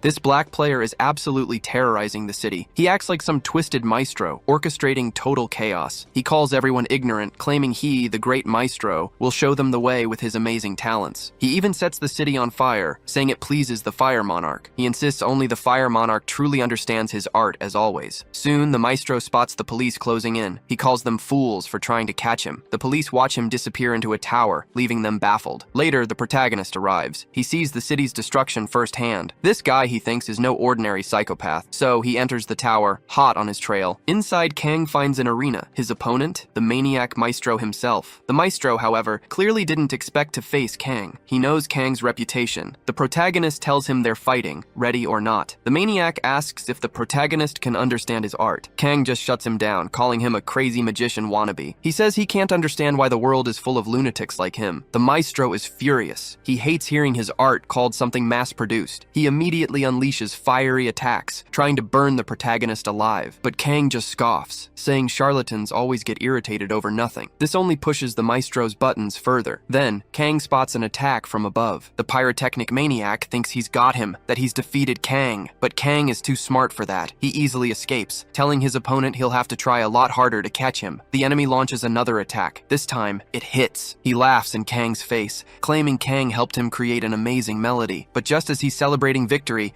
the protagonist reappears. He reveals it was just one of his illusions, then charges forward, attacking the enemy. The enemy dodges Kang's attack, which actually impresses Kang, but even though he dodged, he's hurt. He becomes furious, yelling that a product of illusory art has no right to speak. Kang just tells him he's not good enough to even comment on that. Kang then uses his ability, creating several clones of himself. He tells the maniac this is the audience he deserves because this just might be his last performance. But the opponent screams back that his art will not die. Then, he triggers a tremendous explosion from within himself. Kang was completely caught off guard. His system then confirmed he won the battle. He knew players couldn't kill each other inside the tower. He figured he should have just waited for the maniac to lose it at the exit instead. Kang left the tower and immediately teleported to France. Just as he expected, the magician's specialty was sudden death, and Kang found him right in his home country. He was sure his enemy couldn't get away this time. Kang attacked with his ice blades, making sure the enemy couldn't escape. He charged forward, striking directly, ready to finish this for good. But then, a shield suddenly appeared around the magician. Kang realized it wasn't the magician's doing. Someone else had stepped in. A woman emerged from the other side and ordered Kang to drop his weapons. He recognized an old acquaintance, Saint Mary Yeager, master of the Knights and Rescue Guild. Kang asked her what she was doing there. Mary explained that the French government requested her guild's help. They were investigating the Black Player and had been waiting for him to leave the tower to capture him. Kang asked if they could just take him out of the shield, but Mary said the Black Player couldn't die yet. She added that killing someone mid-pursuit was only okay in specific situations. Kang sarcastically remarked that she really lived up to her saint title. Mary countered, saying revenge only leads to more revenge. She told him that just because the enemy acted like a monster didn't mean Kang should too. Kang asked what was so wrong with killing the Black Player,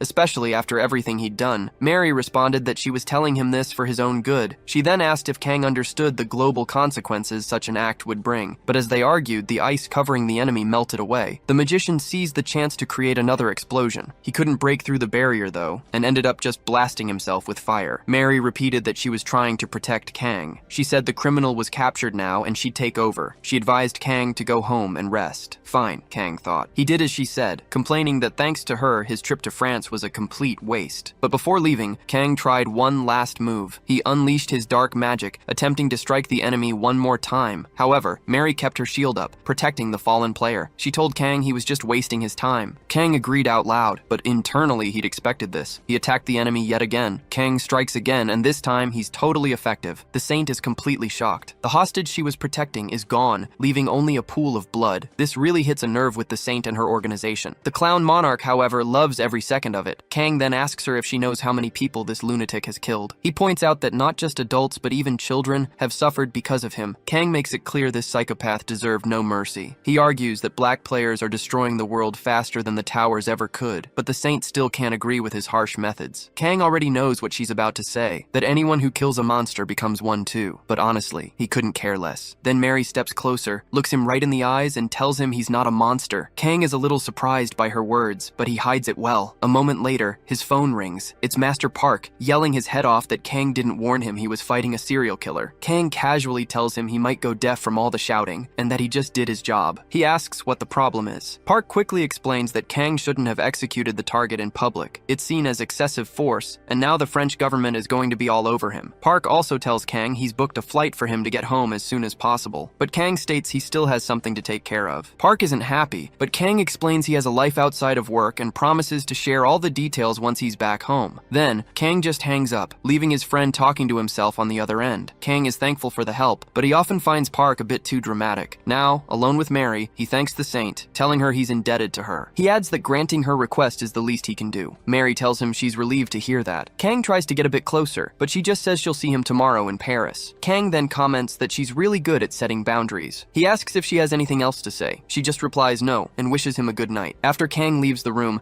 the Saint is left alone, wondering if asking such a big favor from him was really okay. The next day, a new tower opens in the French capital. Kang is already there, his mission to reach the end of this scenario. Enemies are chasing him, firing from a distance, but Kang fires back, returning every attack. The Saint is right there with him, riding inside their carriage. Kang spots a bridge ahead and suggests they block it to cut off their pursuers. They're inside a tower recreating the French Revolution. Their objective? Protect the nobles from the revolutionaries. Kang and the Saint quickly block the bridge. Then Kang smashes it, making it impossible for anyone to cross. They stand guard, ready for a fight, as the nobles make their escape. But instead of attacking, the enemy leader calls for a ceasefire. He demands to know why the players are doing this. He explains that until now, Kang and Maria were fighting with the revolutionaries for a new world. He can't understand why they suddenly switched sides. He adds that the Saint was key to their success so far. He wants to know why she isn't fighting for their cause anymore. The leader accuses her of siding with the corrupt royals. Still, he admits he doesn't want to fight a former ally. Kang asks if this is the real reason the Saint needed his help. He finally realizes Maria has been in this world before. Maria confirms she was here once before, during a Tier 5 tower. Back then, she fought without hesitation for their cause: freedom, equality, and union. Kang notices the slogan sounds familiar. Maria explains it's the same one from the Great Revolution of the past. Kang points out that those who believe they're fighting for a righteous cause are now her enemies. He tells Maria that if she wants to switch sides, now is her last chance. Maria explains the tower is a restricted entity. To reach and complete Tier 6, they need to confront these enemies now. So Kang agrees. They'll continue. The Saint tells Kang she's happy to have him fighting alongside her in the tower. Meanwhile, the revolutionary leader tries to argue again, but Kang quickly strikes him down. Kang even laughs, asking the stunned leader if he still believes these visitors are God's apostles. Kang gives a final warning. The bridge is down, so they should retreat. He doesn't want to spill any blood, but the leader refuses. He states that even if it means fighting visitors from another world, he will do it for the greater good. The leader announces he's deploying anti-visitor tactics. He orders his soldiers to activate their armor's tactical mode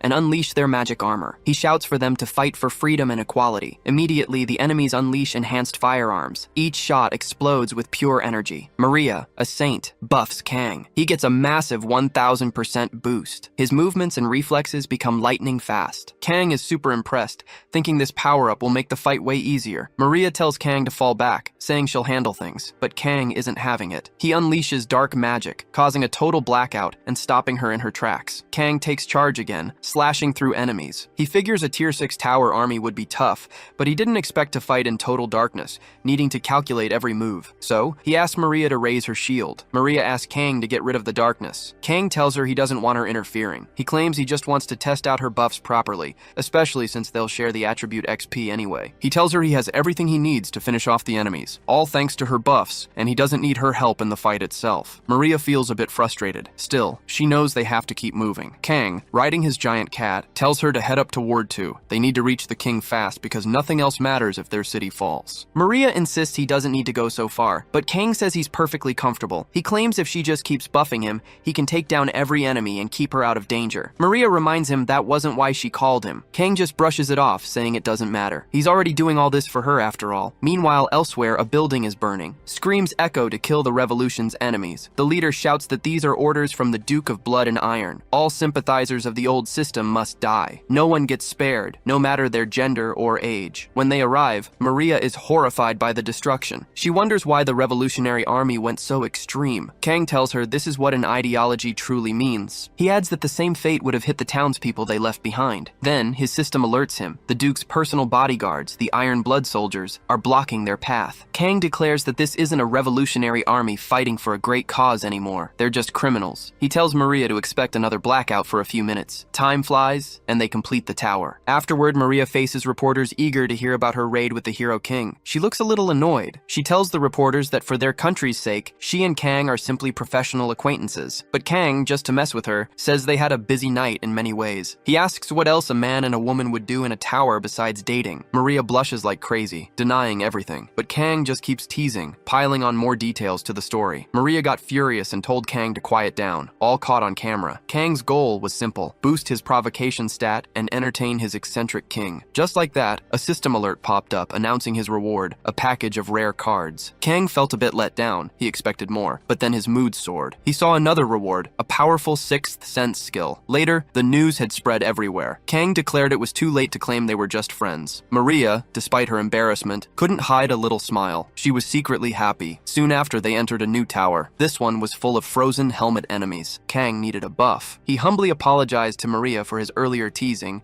and asked for her help. Maria verbally expressed her annoyance with him, yet her face betrayed her true feelings. She wasn't that mad. She quickly charged forward. Maria told Kang to stay clear, quipping that a hot night was always followed by a cold one. She fought alone, using her powers to easily clear the Tower of the Frozen Helmets. For a month, they went on a series of shocking raids. Each victory brought them both levels and rewards. After their month of raiding, Maria went with Kang to the airport. He kept teasing her with jokes about them being a couple. Maria, however, said she envied him and wondered how he could act so irresponsibly. Kang took it as a compliment. Maria admitted she was happy to have him as a trustworthy player. Kang replied that he felt the same. Maria wished him a safe trip home. Before he left, Maria thanked him for all the good he had done for the world. On the plane, Kang thought about all this. He figured this type of cooperation was super efficient, but everyone's top priority remained national interest. He also decided he'd have to invite Maria to his country eventually. Suddenly, his cat interrupted him, asking how long Kang planned to keep petting him. Kang was shocked and asked since when the cat could talk. Blackie simply replied that he had evolved. Kang then asked why he hadn't spoken up earlier. The cat explained he didn't want to interrupt Kang's flirtation with Maria, but now, he declared, the games were over. He ordered Kang to open the card package he'd won. Kang quickly opened it, hoping for a legendary card. He explained that while some call them just card sets, once you unlock all cards, you can build a real deck. The key elements in this game's decks are synergy and classes. Kang already had great synergy from his previous draws, but with so many mismatched extra items, he missed out on a class buff. Still, he snagged the Shadow Assassin class, plus some sweet enhancements. He decided to take a short break. Once home, he planned to test his new deck on a tower. Back in Korea, he immediately started hunting for one. As usual, people recognized Kang on the streets. They watched him head into a nightclub, but he wasn't there to party. He wanted to talk to a seriously drunk guy. This guy was groaning about a hangover and demanded to know who dared bother him. Kang simply told him he'd count to 3. By then, the guy needed to get up and follow him. The drunkard fired back, asking who Kang was to give orders. He even boasted his dad was the president of Grupox and couldn't be treated like that. Kang couldn't care less. He just grabbed the guy by the hair and dragged him right out of the club. Before all this, Kang had actually visited the association president. He'd said he wanted to test his new deck and thought about taking some newbies on a free trip. The president had mentioned a promising rookie who recently awakened. But when Kang met this promising kid, he couldn't believe this was the same person who cleared a tier 3 tower. Hearing Kang's words, the rookie recognized him as the Hero King. He immediately asked if Kang was there to take him to a tier 4 tower, saying he was totally bored with tier 3. This actually impressed Kang, so he decided they'd tackle a tier 4 tower together. First though, he wanted to see what the rookie could really do. He then tossed the kid right into a fight against an enemy. The boy completely freaked out, seeing what he was up against up close. Instead of fighting, he just ran, begging Kang for help. But Kang simply said he wouldn't budge. The spoiled kid screamed, asking if Kang thought everything would be fine if he just let him die. From a distance, Kang saw the boy was only surviving because of his armor. He knew getting a free trip wasn't a bad deal for the kid, but selfish people only cared about fighting for themselves, just wanting easy levels and attributes. Kang wondered who would save the world in the future. Hearing the boy's desperate pleas, Kang finally stepped in. He told the kid that if he wanted to be here for free, he needed to earn it. Right after that, more enemies dropped in from above. The boy was absolutely terrified. Kang, on the other hand, quickly dealt with the new threat. Once Once safe, the spoiled kid immediately started threatening Kang. He said that when they got out, he'd tell his dad everything that happened. Kang just claimed he was a wicked teacher trying to transform the boy and teach him a lesson. He then asked if the kid really expected a happily ever after. The boy thought about it, but had no idea. Kang told him there was no right answer. Then, using his skills, Kang put a death mark on the boy. This made him an instant target. The boy immediately felt the effects. This debuff totally ignored his stats, so he got hit. The protagonist told him this excursion wasn't for people like him. He added that if the boy thought it was unfair, he could come back once he was stronger. Back in the real world, outside the tower, the spoiled boy looked around, confused. He asked what was going on. Kang explained he'd killed him almost painlessly. The boy didn't even realize he was dead. Instantly, the boy exploded in anger again. He swore the protagonist wouldn't get away with it, but the protagonist simply asked what would happen to him instead. The boy declared that the hero clearly didn't understand the power of massive corporations. Kang just shrugged. He said he didn't care, even if they sent an assassin after him. It didn't matter if one more conglomerate saw him as an enemy. There was already a whole country disapproving of his actions, and they didn't want him alive much longer. So, one more big or small company wouldn't make any difference at all. Kang added that if the boy wanted, he could try his luck. Then, out of nowhere, they both got pulled into a new tower. It was called the Endless Labyrinth. Kang was totally blindsided, but then he saw it was even worse than he thought. The spoiled boy was there too, along with other people who looked utterly lost. One person recognized the protagonist as the hero king and instantly felt relieved. They figured they'd be safe next to him. A woman spotted the word group on the ground. She realized they needed to work together to clear the tower. The protagonist saw they were officially a group now. Even if he hated it, he had to survive with all of them. The woman read the rules. She announced that they could respawn if another player killed them. So, if they were in danger, they could actually kill themselves to escape. Kang hated this idea. He immediately figured they wouldn't last long. Still, he declared this was a free expedition from the Hero King. Everyone had to introduce themselves and show their skills. And just like that, the mission began. After fighting some enemies, the protagonist thought they were doing pretty well. He credited it to his new sixth sense, but he knew his group was full of spoiled brats and brand new players. He figured if this insane team division was supposed to balance power,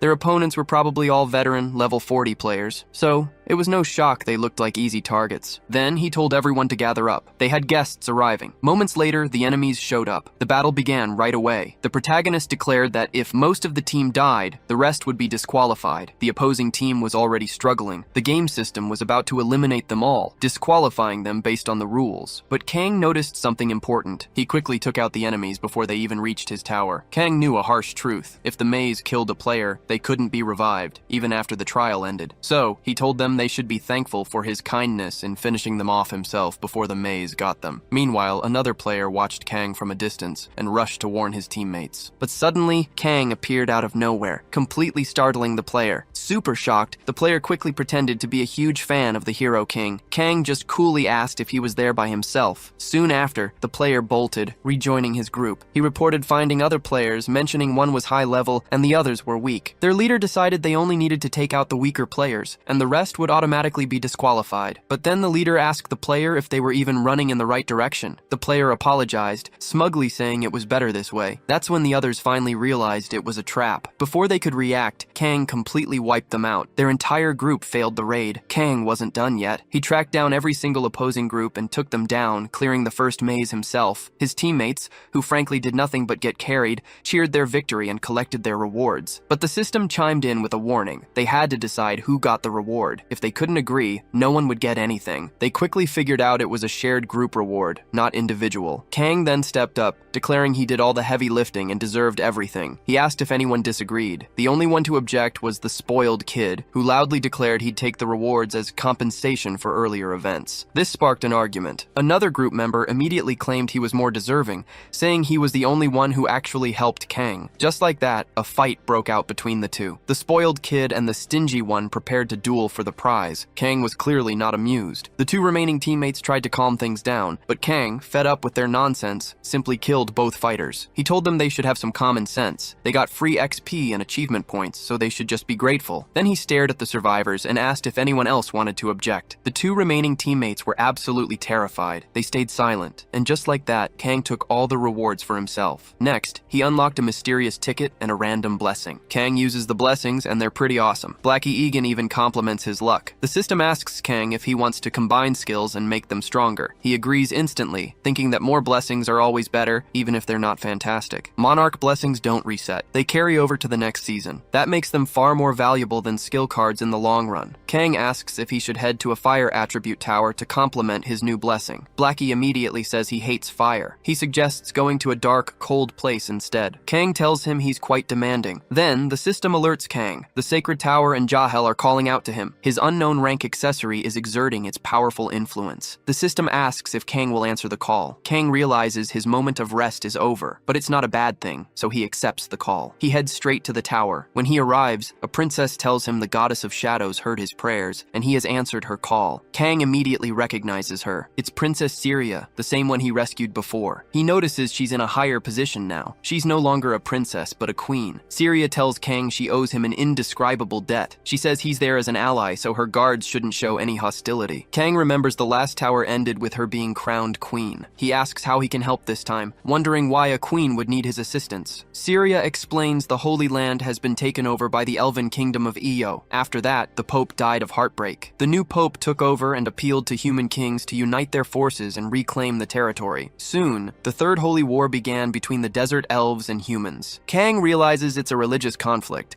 He thinks it could all be resolved with some kind of agreement, but Syria tells him the kings of 3 nations have already sent their armies. Their target is likely this very fortress they are in, the closest one to the Holy Land. She asks if Kang will fight by her side in this war. Before Kang can answer, he spots the King of Malice standing on the horizon. Syria is impressed he could see that from so far away. Regardless, Kang activates his secondary deck. He swaps his glasses for an ice beam skill. He prepares to attack from a distance, telling the queen she doesn't have to worry at all. A human eagle then surveys the area around them. Our hero moves in, and his weapon gives him a super clear view of everything. He immediately starts blasting from a distance. The humans are quick, raising their shields instantly. So, Kang's shots don't land. The shields just absorb all the energy. Kang wonders if these shields are blessed by the Fire Monarch. He just got a gift from the Snow Monarch, and now the Fire one keeps showing up? What's going on? On top of that, an enemy squad spreads out trying to find Kang. Our hero gives up on long-range attacks and decides it's time for some close combat. He drops from the ridge, landing directly in front of the enemy. But he's not alone. The elves also attack, firing arrows. The search squad leader yells that they need to find the visitor first. He claims no arrow can break their shields. He's totally wrong, though. Our hero helped the elves before, and they know the enemy forces must be getting weaker. Some soldiers are still confused, thinking Kang is the Apostle of Light. They can't figure out why he's fighting on the side of their enemies. Kang unleashes Blackie and his dark magic, but even the cat looks surprised by what happens next. The human leader charges forward, telling everyone not to back down. This is Richard, the King of Malice,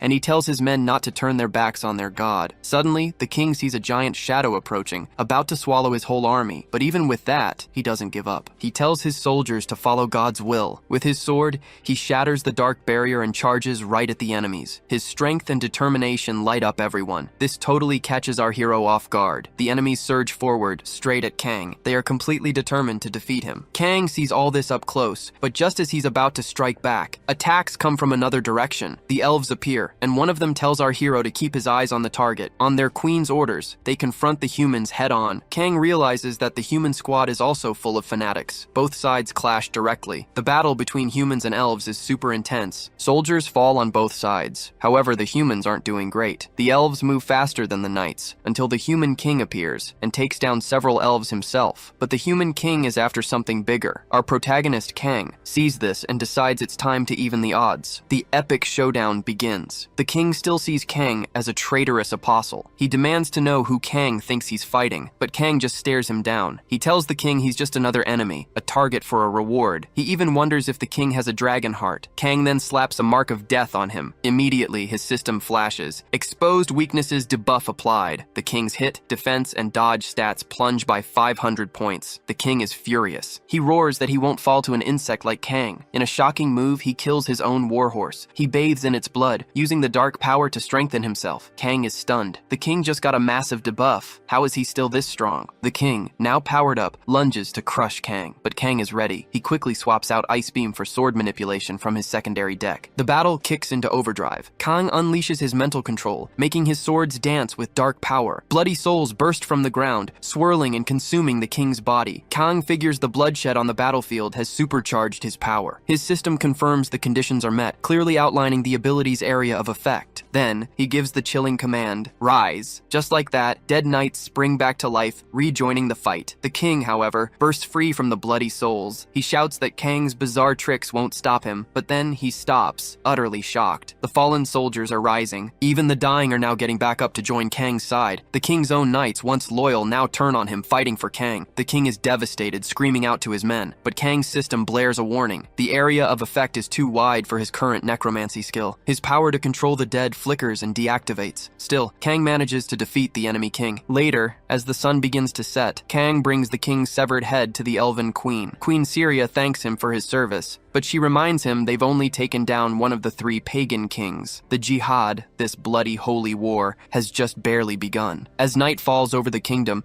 Kang takes a moment to soak in the view, but then he feels something unsettling in the air. A chill runs down his spine like blood is spreading on the wind. Mood totally ruined. Kang heads back inside the castle. That's when the NPC vendor pops up to chat. She tells him he's maxed out his frozen sword creation skill. If he upgrades her shop, he can finally buy a waking stone. Kang just nods. He was wondering when she'd finally make an appearance. He explains she wouldn't trek all the way up a tier 7 tower just for some mediocre sales. So he agrees to upgrade. He instantly gets a new ability, Frost Smith, with some seriously sweet stats. The next day, Kang is back on the battlefield, itching to try out his new power. He freezes enemies effortlessly, having a blast. He jokes that their captain must really love his seat. His army is getting wiped out, and the captain is still chilling in his tent. Kang decides if the guy doesn't come out soon, he'll just go in there himself. Before the fight, the queen had some intel. Bloodbeard apparently moved his elite troops secretly and set up camp close by. Kang praises the elf spies, but the queen reveals it was actually humans who leaked the info. She adds that the 3 kings in this holy war have never really gotten along. Turns out they're still squabbling behind the scenes. True or not, this is a golden opportunity to strike. Barbarossa is the strongest of the 3. The queen asks Kang if he can lead his elite forces to take him down. Back in the present, Kang recalls his plan. Take down the king secretly, just to be safe. The intel seems solid, but the target is missing. Kang then steps into the tent and finds the king hiding. He asks what he's doing. Suddenly, the king collapses right in front of him. He was holding a glass which shatters on the floor. Kang sees this and immediately senses something's wrong. He suspects poison. Kang quickly realizes the king died even before the fighting began. An elf soldier approaches, seeing the exact same thing. Kang thinks the true enemy is lurking right there among them. Since season 1, these shadowy forces have manipulated nations, pushing them into war. They send assassins to take out strong players from rival countries,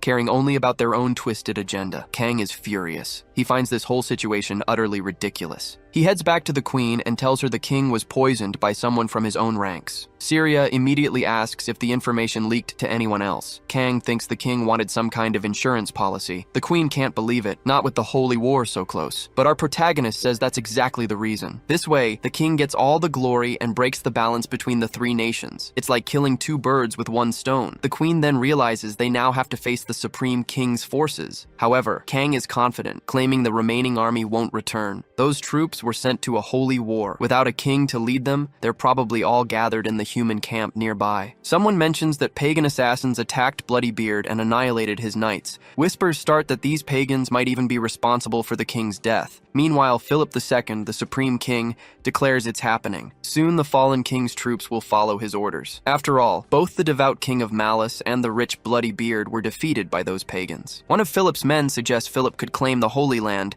and everyone would serve him. King Philip not only agrees, but also claims to have received a divine revelation. He believes his will is the same as God's, and he uses this to ignite a feeling of vengeance among the soldiers. For that, he orders the forces of the king of Malice and Bloodybeard to the front lines. Philip asserts that the Angel of Faith is on his side. Therefore, his men shouldn't doubt anything. Sometime later, the protagonist faces another army. He sees the king of Malice's cavalry and Bloodybeard's armored infantry have united, forming one massive force. Not only that, they're all flying the same flag. It hits him. Philip is definitely behind this. The human army, shouting their beliefs, prepares to attack. Kane comments on their slogans, saying they sound like something from a history book. He questions if they truly believe killing all their enemies will bring peace. No time to ponder, he prepares for battle too. He activates West Wind, a buff he bought from the store that will last until the end of this fight. He unleashes the wind across the battlefield. It's not just wind, it brings swings along a freezing breeze. The enemy soldiers spot the protagonist, burning for revenge. Their leader shouts to his men, telling them not to perish against the blizzard. Even the king, who appears at the front, keeps safely behind the main army. Just like other human leaders, Philip has a blessing from the Monarch of Fire, and he uses this power to influence his army. But across the battlefield, the Shadow Monarch gives his blessing to the elves. And get this, the Dark Council faction also jumps into the fight. The Monarch of the Blizzard even blesses the elves too, and their Glacial Guardians faction starts turning the tide in their favor. Watching all this unfold from afar, Cain starts questioning the entire war. He wonders if this is truly God's will. He can't even tell if there's just one god or many. Either way, he figures any deity behind this must be pure evil. Blackie tells Cain to cut the nonsense and just do his job. Cain agrees his cat is right, and finally decides to jump into the fray. As Cain prepares to end this war, his system flashes an alert. It tells him not to disappoint the council and temporarily gives him 100 shadow puppets to use. All this support impresses Cain. He sees he's not the only one fighting for victory, but he also notices it's not much different from the enemy side. The human side boasts 59 ranked sentinel angels. Cain lets his puppets take care of them, saving his own focus for his true opponent. He zeroes in on King Philip. The two clash, but then something unexpected happens. Cain notices Philip's equipment looks just like a player's gear. However, Philip talks like a mere character, not a player. This makes Cain wonder if Philip isn't a player at all, but the original wielder of golden fanaticism. Suddenly, Philip attacks from above. Cain grumbles that everyone seems to have wings these days. But then, a system alert appears. It says the Shadow Monarch granted him the Raven Wings buff. Now Cain can fly too. He's not thrilled though, muttering that he didn't ask for wings. This aerial fight completely throws off Cain's carefully planned deck, turning it into a pile of useless cards. Only Philip is happy, declaring that he finally has a worthy opponent, and so, their sky battle begins. Philip taunts Cain,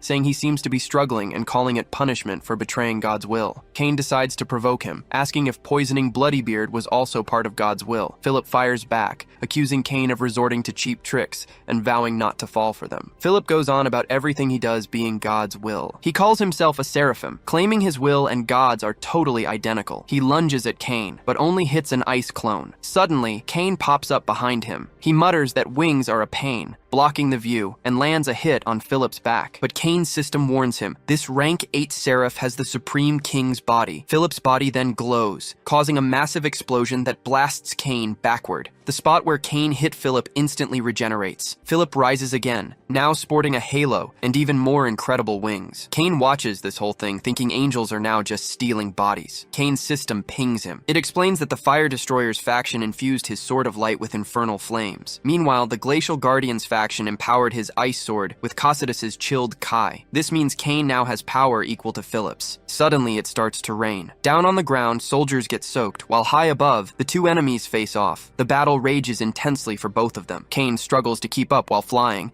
Then, in one careless moment, Philip manages to slice off one of Cain's wings. Philip, thinking he's won, seizes the chance to go for the kill. Philip throws everything he has at Cain, trying to finish him, but Cain still had a trick up his sleeve. He unleashes Blackie, whose spikes pierce Philip. Not just that, Cain also uses his telekinetically controlled swords for even more damage. This saves Cain from being killed, and he finally defeats King Philip. His system confirms he's eliminated the one with an archangel's body. With the fight over, Cain rips off his other wing, declaring he doesn't need it anymore. On the ground, soldiers spot something falling. When they realize it's their own king, they're completely stunned. Philip isn't the only one. Other angels start plummeting too. Cain's system then warns him, the story's flow has been distorted. This altered story is now modifying the player's historical gear. Cain instantly gains Philip's suit after defeating him, plus a hefty 10,000 conquest points. In the end, he's just happy it's finally done. So, he's back in the real world, only to be instantly swarmed by reporters. Cain's confused. He entered the tower from his house, but didn't return that way. And seeing his different suit, that just brings a ton of questions. Cain wasn't having it. He ignored the reporters completely. Just then, his manager rushed over. But the manager did a double take.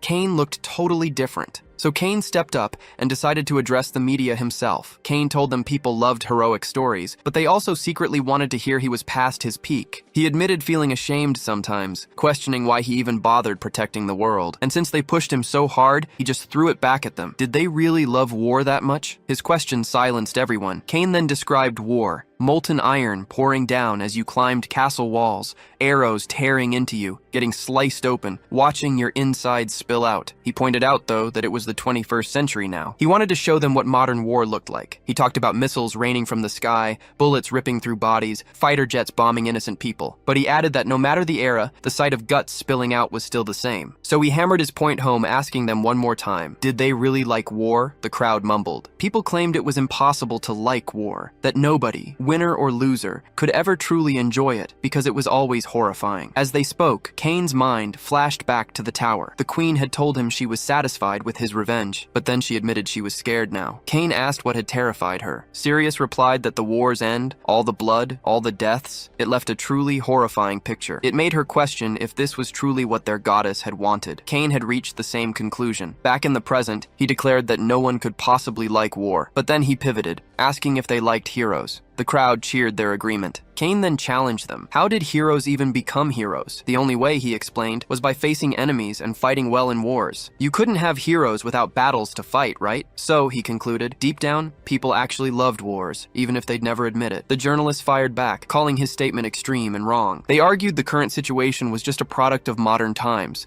totally different from what he was describing. But Kane shot back, saying it wasn't like that at all. Their neighbors to the north were sending assassins to kill them, treating it like some kind of game. He pointed out this was clearly war disguised as espionage. That got the reporters buzzing. They immediately asked if foreign assassins had already tried to kill Kane. He played dumb, pretending he'd accidentally spilled top-secret information. The journalists pressed for more, but Kane had already achieved his goal. He then dropped a whole new bombshell on them, something completely hidden until now. Kang got real deep about the war. He wondered, even if the world ended tomorrow, would everyone just keep fighting each other? He pointed out how players are forced to become their nation's strength, basically weapons of war. Instead of fighting global threats, they just battle their own country's enemies. Kang also noted that people think they can finish the season without him or the other war heroes. And the reporters? They totally bought into this lie. He then asked why he had to go through all this trouble to save a world that clearly didn't need him. Kang's entire speech went live, broadcasting worldwide. Leaders and VIPs from every nation listened in. Some even started to get a little nervous, but then a reporter stepped up, claiming the fight was worth it. Kang just shot back, asking why. Others quickly argued that innocent people couldn't be sacrificed. They said a player couldn't just ditch their responsibilities. Kang declared that anyone could be a hero or a villain. Everyone gets to choose their own role. But before he could say more, his manager cut him off. He grabbed Kang by the arm, trying to pull him away from the cameras, saying it was official business. Before leaving, Kang gave one last warning. He told everyone not to talk about a player's duty or beliefs. He explained that if an ignorant person like him actually had strong convictions,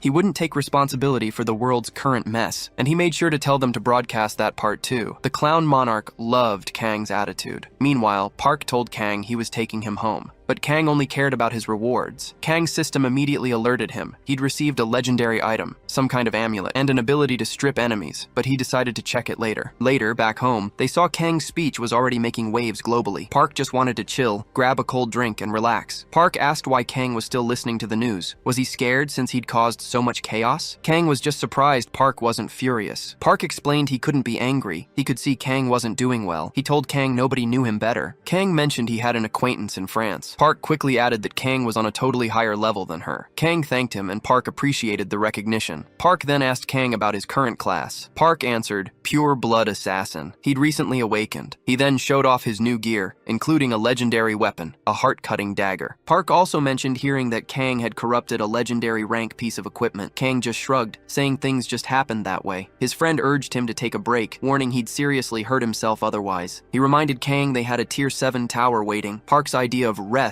was definitely unique. Inside the tower, Park told his friend to get ready. He warned them of betrayal, secret feuds, and the organization's ultimate wickedness. The protagonist decided it was time to switch up the story's vibe, so they entered the Godfather and Alley Tower. Meanwhile, somewhere else, in a pouring rain, a woman handed an item to someone. She told him to finish the task before the upcoming meeting. The person took it, and she stressed that this was all for the sake of justice in their world. After that, the woman checked the time, only to find her watch had stopped. She grew sad. Her godfather had gifted it to her. Nearby, Kang and Park sought shelter from the downpour. She suddenly recognized them. She quickly called for help, explaining they were in Black York City and the Capone family faced a major crisis. The woman told them their job was to fix everything. She urged Kang and Park to follow her. She would lead them to her boss. As they walked, she explained that Black York answered to 5 powerful underworld families. She added that in just 4 days, a huge meeting was scheduled between several important companies. But recently, tragedy struck. The first godfather, former head of the Capone family,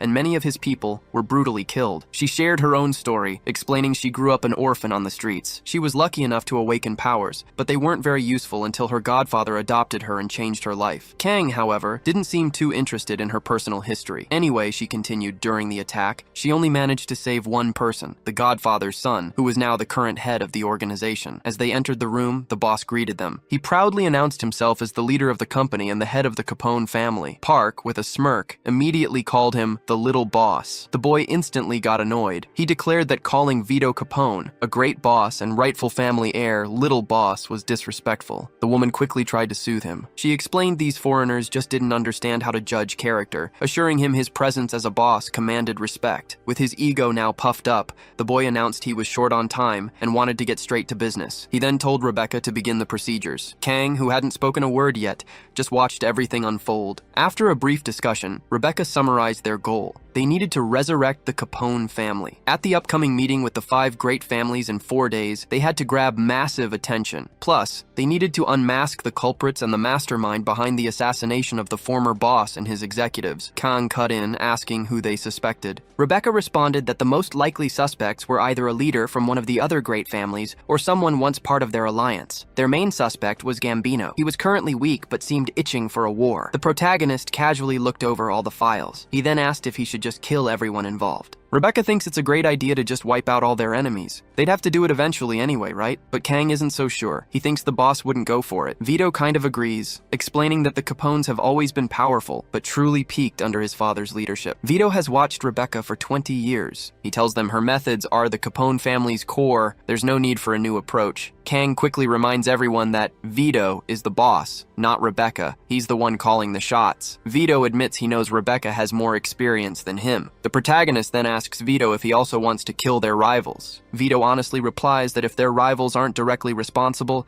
it's better to keep things as they are. So, Vito turns to Rebecca and asks if she can handle things his way. She's not thrilled, but she agrees, acknowledging him as the boss. Mission started. Park then suggests they check out the Callio family. They're the closest ones around. Kang jokes that Park is starting to look like a real villain. Park just shrugs. He says they have to try living like villains sometimes. After all, this whole world is just a game to them. Moments later, Callio family guards gear up for a fight. Who dared invade their turf? But they barely have time to think. The 2 friends strike. Park tells them to surrender now while they're still alive. Cooperate and they'll be spared. No way! The guards shout back. They'd never betray their family. All right then, Park says. You can die right now. Kang watches his friend, totally calm and collected. Suddenly, a much more nervous man rushes in. How dare they attack his family before the meeting? Park asks if this guy is the head of the Callio family. One of the men quickly replies, no, their boss wouldn't stoop this low. Then the new guy tells the protagonist to have fun with the henchmen. Kang is confused. The plan was for them to go together, but Park tells Kang that he came here to rest. So this time, Park will handle the job himself. Kang is surprised but agrees. He'll clear the path for Park to go ahead. Park pushes forward, declaring he'll take down the boss. The protagonist is left to deal with the rest of the henchmen. High above, someone watches his every move. Then, like a crow, the mysterious figure darts away. Inside the enemy's HQ, Park is busy clearing house. Suddenly, both he and the protagonist notice something flying nearby. Kang just sees a bunch of crows flying around. The Callio family was already taken care of in the last chapter. Now, the Gambino family is their next target. The protagonist watches the whole place get trashed. He thinks about Park, realizing it's been a while since he saw Park truly fight. Even though they might be similar,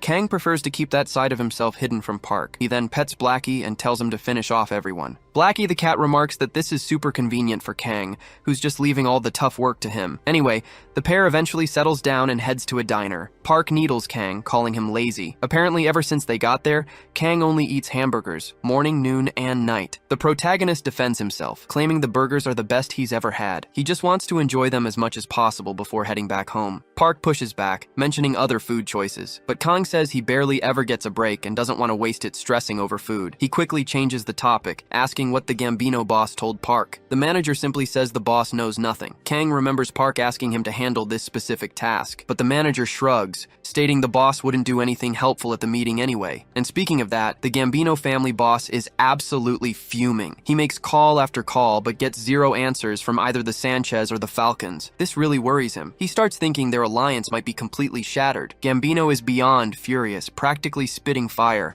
and he knows exactly who's responsible. He flashes back to Park's warning. Before leaving, Park told him that in 72 hours, his heart would stop and explode unless someone pressed a specific pressure point to restart it. Park had asked if the leader understood. That's when the boss agreed the Gambino family wouldn't join the meeting this time. Plus, he had agreed to help catch those who killed Capone. Park had then told him he was smart and would let him live this time before simply leaving. But the Gambino boss was still suffering terribly. Park's promised procedure hadn't happened yet, all because the meeting still hadn't taken place. Hearing all this, Kang simply states they've got nothing. The manager tries to reassure his friend, saying they'll definitely learn something at the meeting. He admits it's just a hunch, but he feels there's another player beyond the 5 great families. Sometime later, the big moment arrives. Families start pouring into the meeting place. They wait for everyone to get seated. Finally, a prominent figure, Marcellus, declares it's getting late. The Gambino family boss then points out that 2 families haven't even shown up. Vito immediately notices Falcone and Sanchez are missing. He instantly deduces they killed his father. Rebecca stops him. She tells him not to jump to conclusions, advising him to observe first. Vito agrees, calling her the wisest. Suddenly, someone bursts in with urgent news. Meanwhile, Park and Kang watch from a distance. The new guy reveals the Falcone and Sanchez bosses are dead. Kang realizes they have another enemy to deal with. Park comments that it's no wonder the 5 families seemed so weak. Kang starts to say he thought he was getting stronger, but Park cuts him off. Suddenly the lights cut out. A single spotlight hits the stage. A mysterious hooded figure appears. He declares it's perfect to have all the disgusting trash staining the city gathered together. He accuses them of dealing with corrupt politicians and exploiting workers through union manipulation. He calls them despicable criminals, always lying and causing chaos. The figure exposes all their crimes. He introduces himself as Night Knight. He declares he's here to deliver justice. Vito asks if this Night Raven killed the other bosses. Night Knight confirms it. He calls those villains cruel, saying their deaths were a small price. He adds that Vito's father faced the same fate. Night Knight then warns Vito he'll suffer the same, calling him a villain's son. Night Knight attacks. He throws sharp feathers like projectiles. Rebecca instantly protects Vito, telling him not to expose himself to danger. Vito shouts that Night Raven killed his father, and he wants revenge. Rebecca acknowledges his pain. She says a price must be paid for the sake of this world. Vito's system immediately alerts him. Anti-hero Nightcrow is executing justice. Kang chimes in, saying many villains deserve this punishment. He then unleashes dark magic and his familiar Blackie into the fight. Kang reveals a shocking truth. The true mastermind, Raiden King,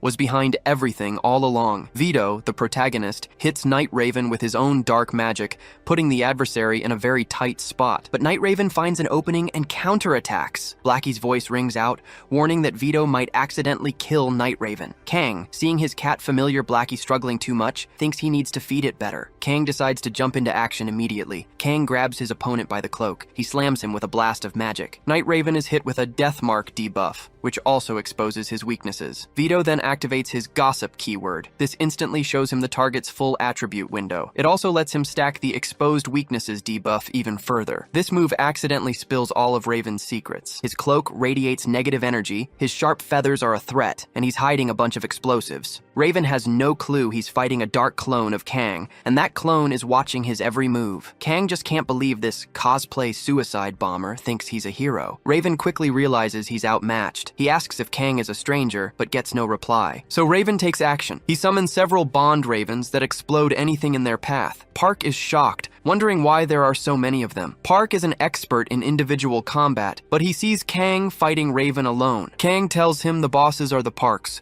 and Park needs to protect them no matter what. Kang insists his friend is better at protecting than he is. Park doesn't agree with that, but Kang insists that killing is his specialty, and that's what he intends to do. Suddenly, Raven shouts that outsiders should be fighting for world peace. He demands to know why they're acting like puppets of evil. Kang just doesn't understand what Raven means by peace and union. Raven yells that he doesn't know how Kang Kang's enemies fooled him. He calls them rotten villains and killers, claiming they murdered the Capone family. He says they bought their freedom from court, bribing powerful people in the city because they feared revenge. Raven declares this is the city's true nature, and that's why he and his comrades demand justice. Raven insists it's not too late. He fights for the city and justice. He tries to get Kang to join him against these villains, but Kang doesn't listen. He attacks Raven right in the middle of his speech. Kang tells him he talks too much instead of fighting, and he hates facing people who wear masks. But then Kang sees Raven's face. It's just a little boy. Raven warns Kang not to underestimate his justice. Then in a final desperate move, he triggers an explosive. Kang is caught completely off guard. Raven says the woman told him about this rendezvous point 3 days ago. He asks Kang how many explosives he thinks are planted around them. Kang is suddenly in the middle of an explosion, barely avoiding the blast. His friend appears and the two escape thanks to Blackie's help. The explosion is visible from far away. The next day, after everything calms down, they regroup. Rebecca thanks them for their loyalty. She explains that thanks to them, most businesses from the meeting are now in the Capone family's hands. Kang tells her the boys survived and they won, just as she wanted. Rebecca agrees, stating their job is done. But Kang suddenly asks if this whole situation was actually part of her plan. Rebecca demands to know what that has to do with him. Kang declares his job is to wipe out all of the Capone family's enemies. He says Rebecca took part in the Godfather's murder. She even hired an anti-hero to kill the bosses of other families. That makes her an enemy. Rebecca claims he has no evidence. But Kang says Raven himself confessed. Raven told him Rebecca provided information about the family,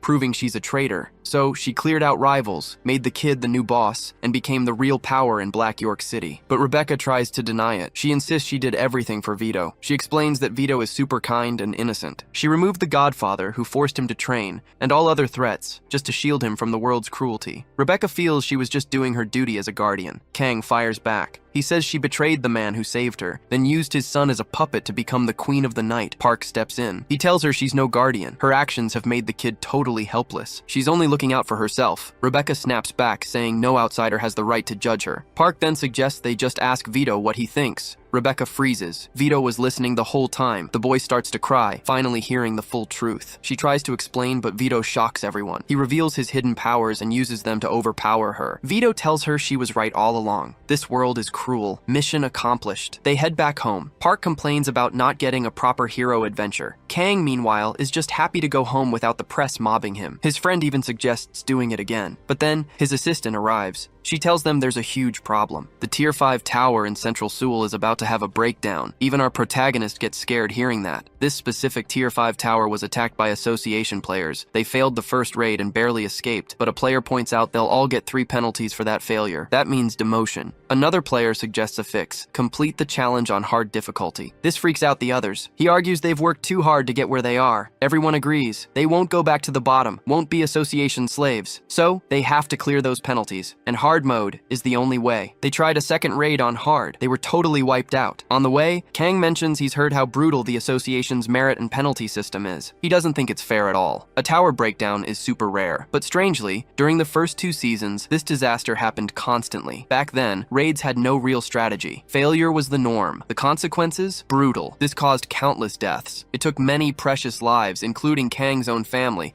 both before he became a player and even after. But Kang knows things are different now. He decides to unlock all his uncollected equipment and skill packages. His current setup is strong, but he can't leave any room for error. No compromises. He prepares for something big, putting together a new skill deck. Soon, after a car ride, he arrives. The moment he steps out, people go wild. The Hero King is here to help, but Kang's mind is already on the brutal challenges ahead. He looks up. A black hole is tearing open in the sky. The already terrified crowd just gets even more panicked. Some players get ready to fight, but Kang steps forward. He tells everyone who meets certain conditions to get out right now. First, if you might accidentally fall into his skill, leave. Second, if you can't keep up, leave. And third, literally everyone else should leave. The other players get the message. They retreat, leaving Kang to work. Kang stands before a barrage of enemies. He acts fast, slicing through them all. He quickly realizes the place is crawling with bizarre creatures, more and more of them. He also spots something he's never seen before. Normally, enemies from a tower break are the people of the kingdom inside, but these monsters? They don't fit. They're completely irrelevant. He wonders where these things are even coming from. Then, a press helicopter zooms in, trying to cover the chaos. The journalist reports that while the Hero King is controversial, when it comes to his skills, he gets the job done. Kang gets a terrifying alert. The monarch of the abyss is awakening darkness from the depths. At the same time, the journalist reports the portal is changing color. They deduce this is a prelude to an abyss monster's arrival. Everyone wonders how an abyss monster is coming out of a tower. Kang quickly moves towards the helicopter. He tells them to get out before they're tossed straight into the monsters. As he pushes forward, he wonders if the monarch acted alone. Then, his system screams an alert. The abyss slime has appeared. Kang expected this. He immediately starts his attack, but wonders, will it be enough? He decides he needs to finish this in one hit.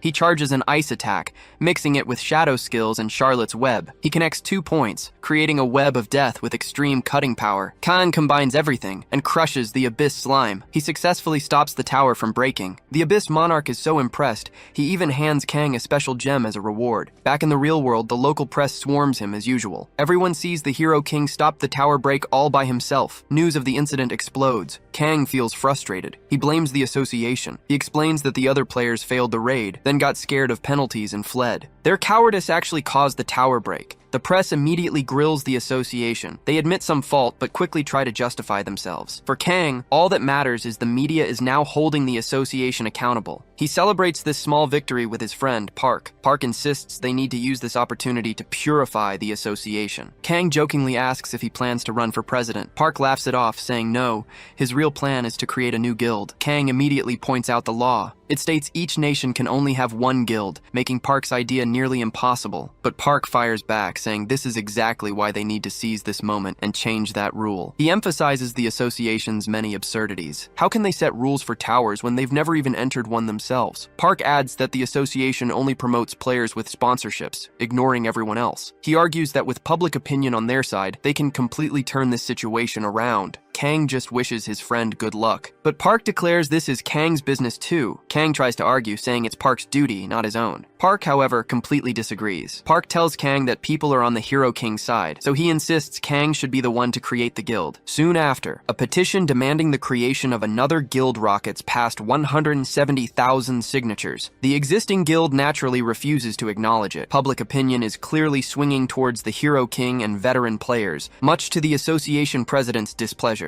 The president is absolutely certain Kang and his manager are behind this whole movement. He claims they don't understand the real danger ordinary players pose to civilians. He points out that in some countries, lax governments let guilds link up with the underworld. He even mentions how some nations have become total dominions of dark players. Even the USA, which permits private player guilds, uses its military to control its strongest players. The president sees all players as walking bombs. Without perfect management, he believes they become impossible to control. Therefore, he concludes that anyone against his stance is simply narrow-minded and doesn't truly grasp how the world works. Then his phone rings. His system flashes a message. The wicked monarch is watching him. It asks if the president wants to accept a tower challenge. Meanwhile, a commercial starts playing on screens everywhere. It's an old ad featuring our hero. People recognize his old armor from last season. They're all wondering why this ancient ad is still on air. Our protagonist, Kang, is actually thinking about that new guild. Park had really pushed him to create it, but Kang had seen a ton of problems with the idea. Park told Kang not to sweat the small stuff. He just needed to be the leader. His manager would handle all the busy work. Park insisted that to fix the world, they needed the Hero King. Kang was the only one who could do it. Kang thought about that. He also wondered why the Hero King always charged into battle first, before anyone else. Kang felt his true calling was clearing towers. He checked his system for towers at his level, but came up empty, so he turned off his GPS. He knew there were other ways into towers. Sometimes you just got an amulet and waited for the call. After his last mission, the boss dropped an amulet for him. Kang knew these amulets were the link between the tower world and reality, but he had a feeling he wouldn't get a call anytime soon. All he could do was wait. Suddenly, an alert blared across the entire city. A tower of departure was about to appear. Soon, everyone would watch the top-ranked players from Season 5 battle it out live. Kang didn't fully get it, but his system flashed a warning. The Clown Monarch was super excited for him to join. Across the globe, organizations scrambled. Information on this tower was non-existent,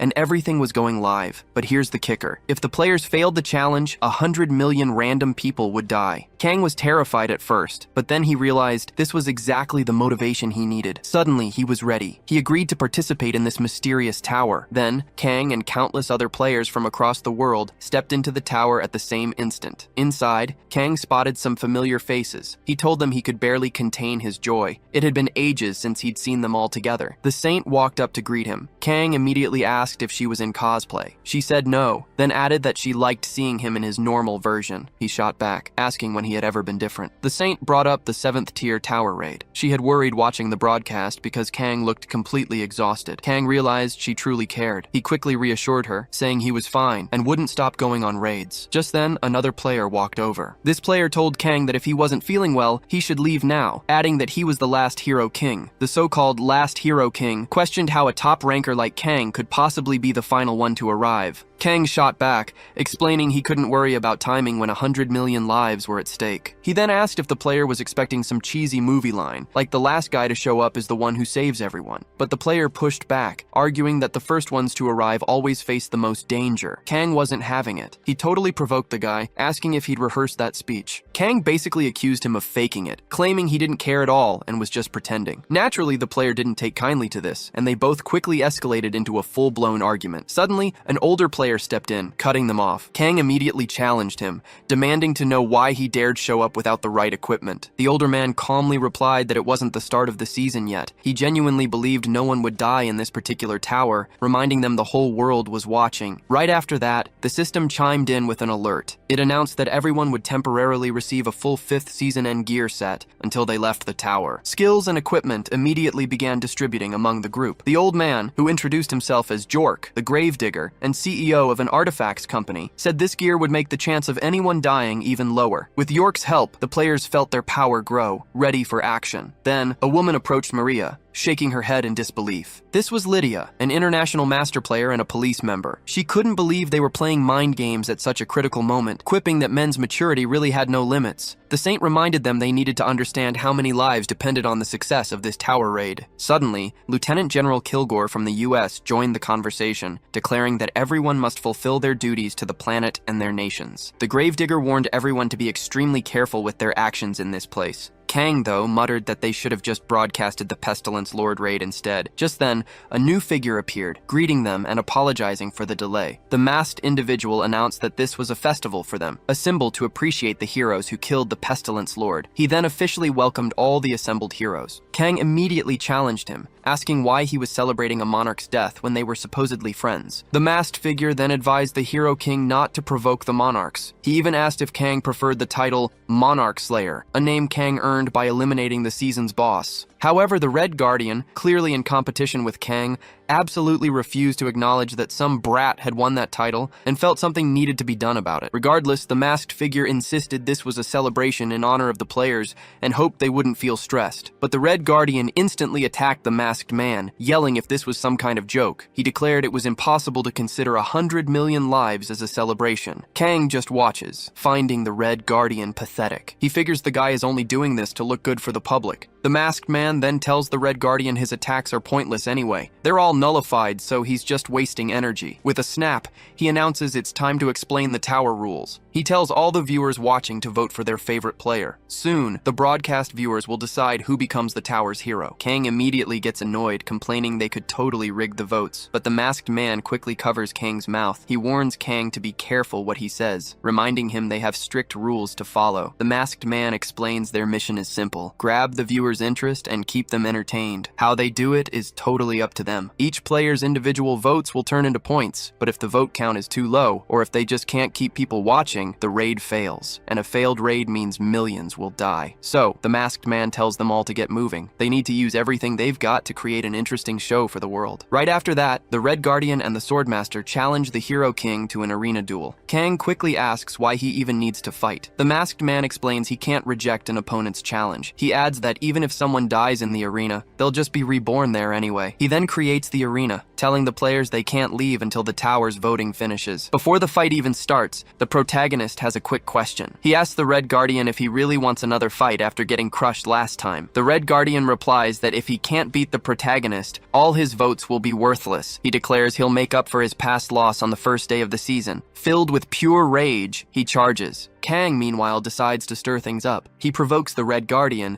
saying hitting rock bottom must feel awful. The Red Guardian takes the bait, attacking with even more furious intensity. He uses the lone sword of the Nine. The other players are completely shocked. The protagonist is actually holding his own against the Red Guardian, and he's not just using his own sword. He's also somehow using the Red Guardian's exact same skills. The Gravedigger immediately thinks this has to be a skill copy. Even the Red Guardian notices it. He wonders if the Hero King made a contract with the Monarch of Mirrors. The Red Guardian claims he devoted his entire life to that sword, so he just can't understand how the protagonist is winning this duel against him. Outside the arena, the Gravedigger watches the Hero King fight and finds it magnificent. He then asks how any of them could possibly kill the king. Lydia questions why he's saying that, since he's not even fighting the Hero King, but the Gravedigger tells her she needs glasses. He points out that the real threats to the Hero King seem to be the other players themselves. Lydia realizes this and can't believe they're still acting like this given the situation. Meanwhile, the Saint is the only one truly bothered by everything. The Saint understands that 100 million lives depend entirely on this tower's outcome. But the other players? They only cared about one thing: beating the Hero King and climbing to the very top. Maria remembered Kang's speech. He'd said that even if the world was ending tomorrow, people would still be fighting each other. And now, Maria realized he was absolutely right. In the first 2 seasons, everyone entered the tower solely to save the world, but those days were gone. Maria couldn't help but wonder why. She thought about it. Players grew stronger every season, sure, but the tower tiers also climbed annually. And the bosses? They were getting ridiculously powerful. The idea of everyone uniting to save the world felt like a total fairy tale now. Maria admitted she wasn't that innocent young girl who just awakened anymore. Races were different, religions were different, skin colors were different. But if people couldn't unite even in a game with the world's destruction on the line, Maria wondered how they could ever save it for real. Meanwhile, back in the fight, the Red Guardian found all this seriously strange. The game was unfair, yes, but he felt like he understood the protagonist. No matter how strong the Hero King was, there had to be a reason for it. He figured Kang was hiding a secret. The Guardian concluded that if he could just uncover Kang's true power, he could definitely beat him. At this point, the Red Guardian didn't even care about winning or losing. He just wanted to uncover the secret of his opponent's immense strength, but he wasn't exactly winning. Kang told him he seemed to have forgotten his place, considering how easy Kang had been going on him. That statement completely stunned the Red Guardian. Kang seized the moment, attacking him with even more force. The Red Guardian quickly realized his opponent had way more secrets than he'd ever imagined. Then, Kang declared he was about to show the true difference to anyone who dared to fight him again. Immediately, Kang unleashed a devastating ground attack. It ripped through a huge part of the battlefield. The Red Guardian was completely shocked. He had so many other plans, but now everything was going sideways. Then, Kang activated his secondary deck. He burst forth from a sandstorm looking completely different. Everyone watching was absolutely stunned. At this point, the Red Guardian completely lost faith in his own victory. That's because the protagonist manifested a mythical ability, the manifestation of the Celestial Demon. Kang transformed into a Celestial Demon, wielding 3 formidable Celestial Demon swords. He entered his first form,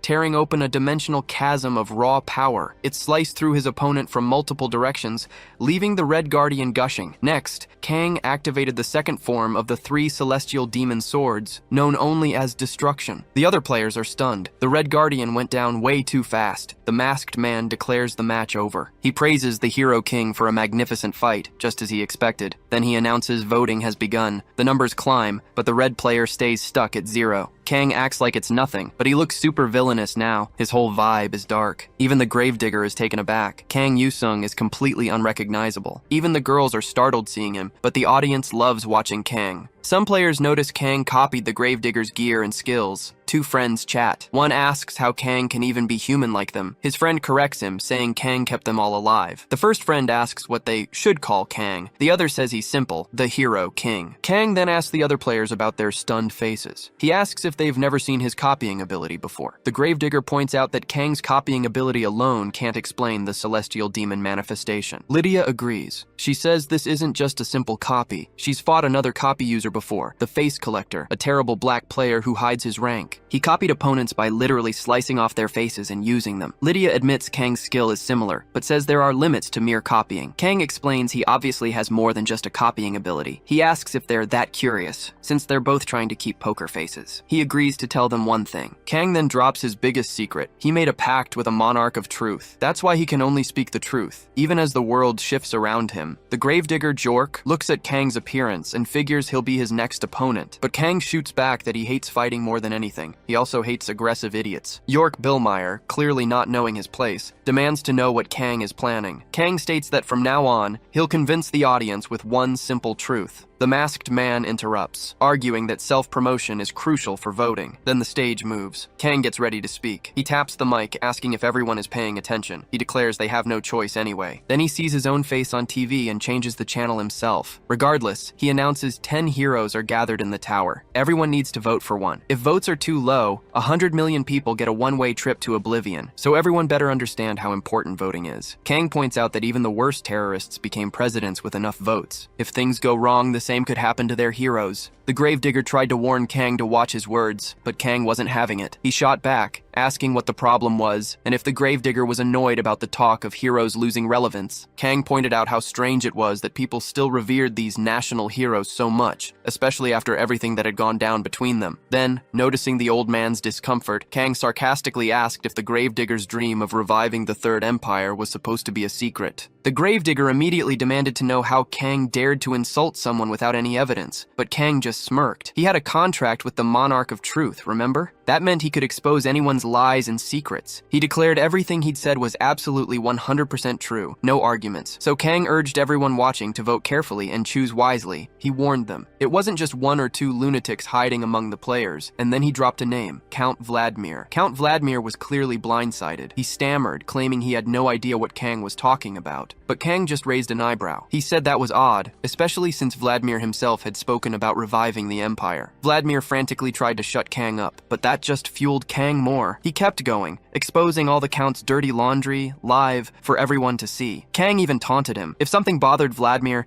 he should just wait for his turn to show off his own magic. The Count roared back, declaring he wouldn't tolerate this humiliation any longer, not with his parents and president watching. Kang then added that Vladimir was quite a devout man, even though he had a powerful fire attribute. Next, Kang went after Lieutenant General Kilgore. He claimed Kilgore also loved to play with fire, not just metaphorically. He was talking about Kilgore's secret habit of dropping bombs on enemy countries. Kilgore got super nervous, asking Kang if he truly understood the consequences of his words. Kang responded with a firm yes. He declared that for real world-saving heroes, a nationalist lunatic like the Gravedigger, an imperialist like Count Vladimir, and a war fanatic like Kilgore were all just opportunists. And Kang warned that people definitely wouldn't be happy to hear that. Kilgore, furious, tried to attack Kang, but Kang blocked him instantly, asking what the hell that was about. Kilgore shot back, asking if Kang was underestimating him. Oh, if only he knew, because Kang was about to show him the best fighter jets. The girls watching yelled out, saying this crazy general was trying to kill Kang. Kilgore unleashed his exclusive ability, Vite Entra Diablo, but he froze. Shocked, Kang had done the exact same thing. Kilgore stared, demanding to know how Kang had copied his move. Kang just shrugged, replying that the ability wasn't so exclusive after all. Then, George Bellmeyer, the Gravedigger, stepped forward. He asked if the Hero King thought he'd be okay after slandering and attacking the honor of his comrades. Kang just shot back, asking if George even considered them comrades. How could comrades try to stab him in the back at the very first opportunity? The Gravedigger quickly claimed it was all just a misunderstanding, but Kang wasn't buying it. He reminded them again about his contract with the Monarch of Truth. He knew all their secrets. He pointed out they'd been doing whatever they wanted for ages, but now that they were on camera, they suddenly got bothered. Kang challenged them, asking why they were so worried now. That wasn't like them, and he promised he could keep speaking the truth all day. Everyone already knew the world wouldn't change a thing. George Bellmeyer then asked if the Hero King would blame the world like a spoiled brat. Kang shot back that he was a child and couldn't handle dealing with old men. This attitude totally pleased the clown monarch, who then granted the protagonist a wish. Right after, the celestial demon manifested. The Gravekeeper just watched, wondering what the protagonist was even trying to do. Meanwhile, Kang knew his wish was granted and about to come true. The masked man announced the protagonist's time was up. He said it was time for another hero to speak, because everyone deserved a chance. Maria stepped forward, saying she also had something important to tell the public. The masked man then changed the setting, telling Maria she could speak freely. The protagonist thought her chosen setting was pretty weird, but the saint cut him off, telling him to stop talking, because it was her turn now. Kang didn't back down, calling her darling just to get a rise out of her. Maria then declared she would show the world the real Hero King right then and there. That line hit hard. The entire audience got super anxious, including Kang Yu-sung himself. He tried to interfere, but Maria just shot back a taunt, asking Darling what was wrong. Kang then wondered if it was too late to apologize. After her speech, the tower was finally complete, and vote results were about to drop. The protagonist checked the data, scratching his head about the votes until he realized they were totally manipulated, but he didn't really care, because he'd won what he thought was rightfully his. His system then popped up, confirming he'd gotten the celestial demon manifestation. Now he had all 3 divine relics, the mythological equipment, the title, and a brand new skill. Only 3 months had passed, and he hadn't even opened the mythological equipment called Black Death, which he won after beating the Pestilence Lord. See, mythological skills and weapons aren't for just anyone. You need to be qualified. Fail the test, and your stats drop, or you just die. Even the Red Guardian got a huge penalty just for losing a challenge once. But the protagonist had tried this before. In the last season, he figured he could totally equip his new gear now. He thought he could swap his weapon later, and using the skill now would be a huge advantage. So, he activated the celestial demon manifestation for the first time. His system immediately warned him he'd have to prove his worth. Suddenly, Protagonist is zapped to another place. An old man stands before him, ready to test his worth. Kang tells him he's here to make a deal, and hopes it'll be quick, just like last season. The system confirms the test has begun. He needs to block 2 basic moves from the celestial demon. The opponent gets ready to strike. Protagonist immediately notices something off. The old man attacks with the celestial demon's triple sword from the very first move. It's incredibly fast, but Kang manages to defend, barely. He admits this is pretty exciting and confirms he's faced this before. The opponent attacks again. Once more, Protagonist blocks it, but this time, the energy from the impact is massive. The old man actually feels it. He then sheaths his sword, realizing Protagonist now holds a new title. Protagonist asks if he means the Monarch Slayer title. The old man confirms, asking if Protagonist truly earned it. Kang says yes. Since the test is over, he asks if the old man will always appear when he summons the celestial demon. The old man is still reeling from the news. Protagonist asks if something's wrong, but the old man simply says he likes Kang. Then, the entire scenario begins to move. Protagonist demands to know why. His opponent ignores him. Instead, he lunges forward, telling Kang to demonstrate his swordsmanship. They're fighting again, but Protagonist has no idea why. He thought the test was over. The elder doesn't stop. Kang begs him to stop, warning that he'll kill him if this continues. The old man says Protagonist's sword is still enchanted. He asks if Protagonist used it to kill the monarch, warning that he won't be recognized as a winner if that's the case. Kang fires back, asking how else he was supposed to defeat the celestial demon with his own abilities. He explains that if he could use that sword, he would have and wouldn't have journeyed to seek greater power. Surprisingly, the old man seems to agree. Then, the celestial demon announces he'll test him in another way. He slams his foot down so hard it causes another earthquake. After that, he dives back into the fight, but this time, it's hand-to-hand combat. Kang doesn't understand why the old man is going so far, and just wants a reason. The opponent finally reveals why. Protagonist killed a monarch. He claims the answer Protagonist seeks might be within Kang Yusung himself. Protagonist is terrified, but the celestial demon gives him no time. He whips out his triple sword again, challenging Protagonist to try and stop it. Kang is completely disoriented, caught in a situation he wasn't ready for. He's super confused after the attack. He sees no injury, no sign of a cut. He doesn't even know what his opponent struck. The celestial demon explained he'd spent his whole life searching the world for a fighter who could beat him. But no matter where he went, he never lost. He simply couldn't understand what defeat felt like, not even when death itself came calling. The Reaper chased him, yet the demon still couldn't find anyone strong enough to finally take him down. He started to wonder if such a person even existed. Every Mirim master from every country and empire, even God's Reaper, they all fell short against his sword. He quickly realized everything was useless against him, but this was his first time meeting a mortal who actually killed a monarch. It made him question if Kang was truly different, or just another easy win. He wanted to know what this meant for Kang. The demon's words made Kang reflect. His whole life flashed before his eyes. Then he remembered what the saint had said in the tower. She had told him he was kinder than anyone could imagine, with an unbelievably soft heart. She also called him a crybaby and a coward, even a pampered child when his friends died. He'd cried non-stop for a whole week after learning about the sacrifices made when a raid failed. All the saint did was listen to his endless complaints. Remembering this made Kang feel isolated. Then, the celestial demon stated that Kang would eventually find an answer. Kang asked what answer he even wanted. Was it the meaning of defeat, the meaning of death, or even the meaning of life itself? The celestial demon was actually surprised Kang was still alive. But then, he kept recalling what the saint had said. Because no matter what, she insisted Kang never gave up.